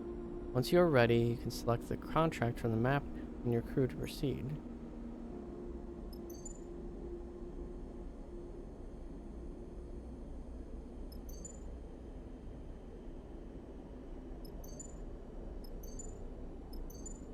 I only have one fuel, one supply.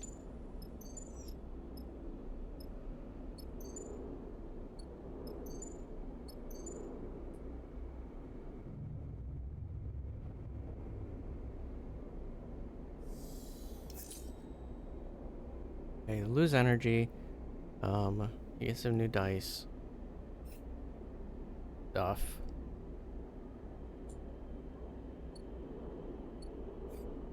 But yeah, I'm gonna call it the.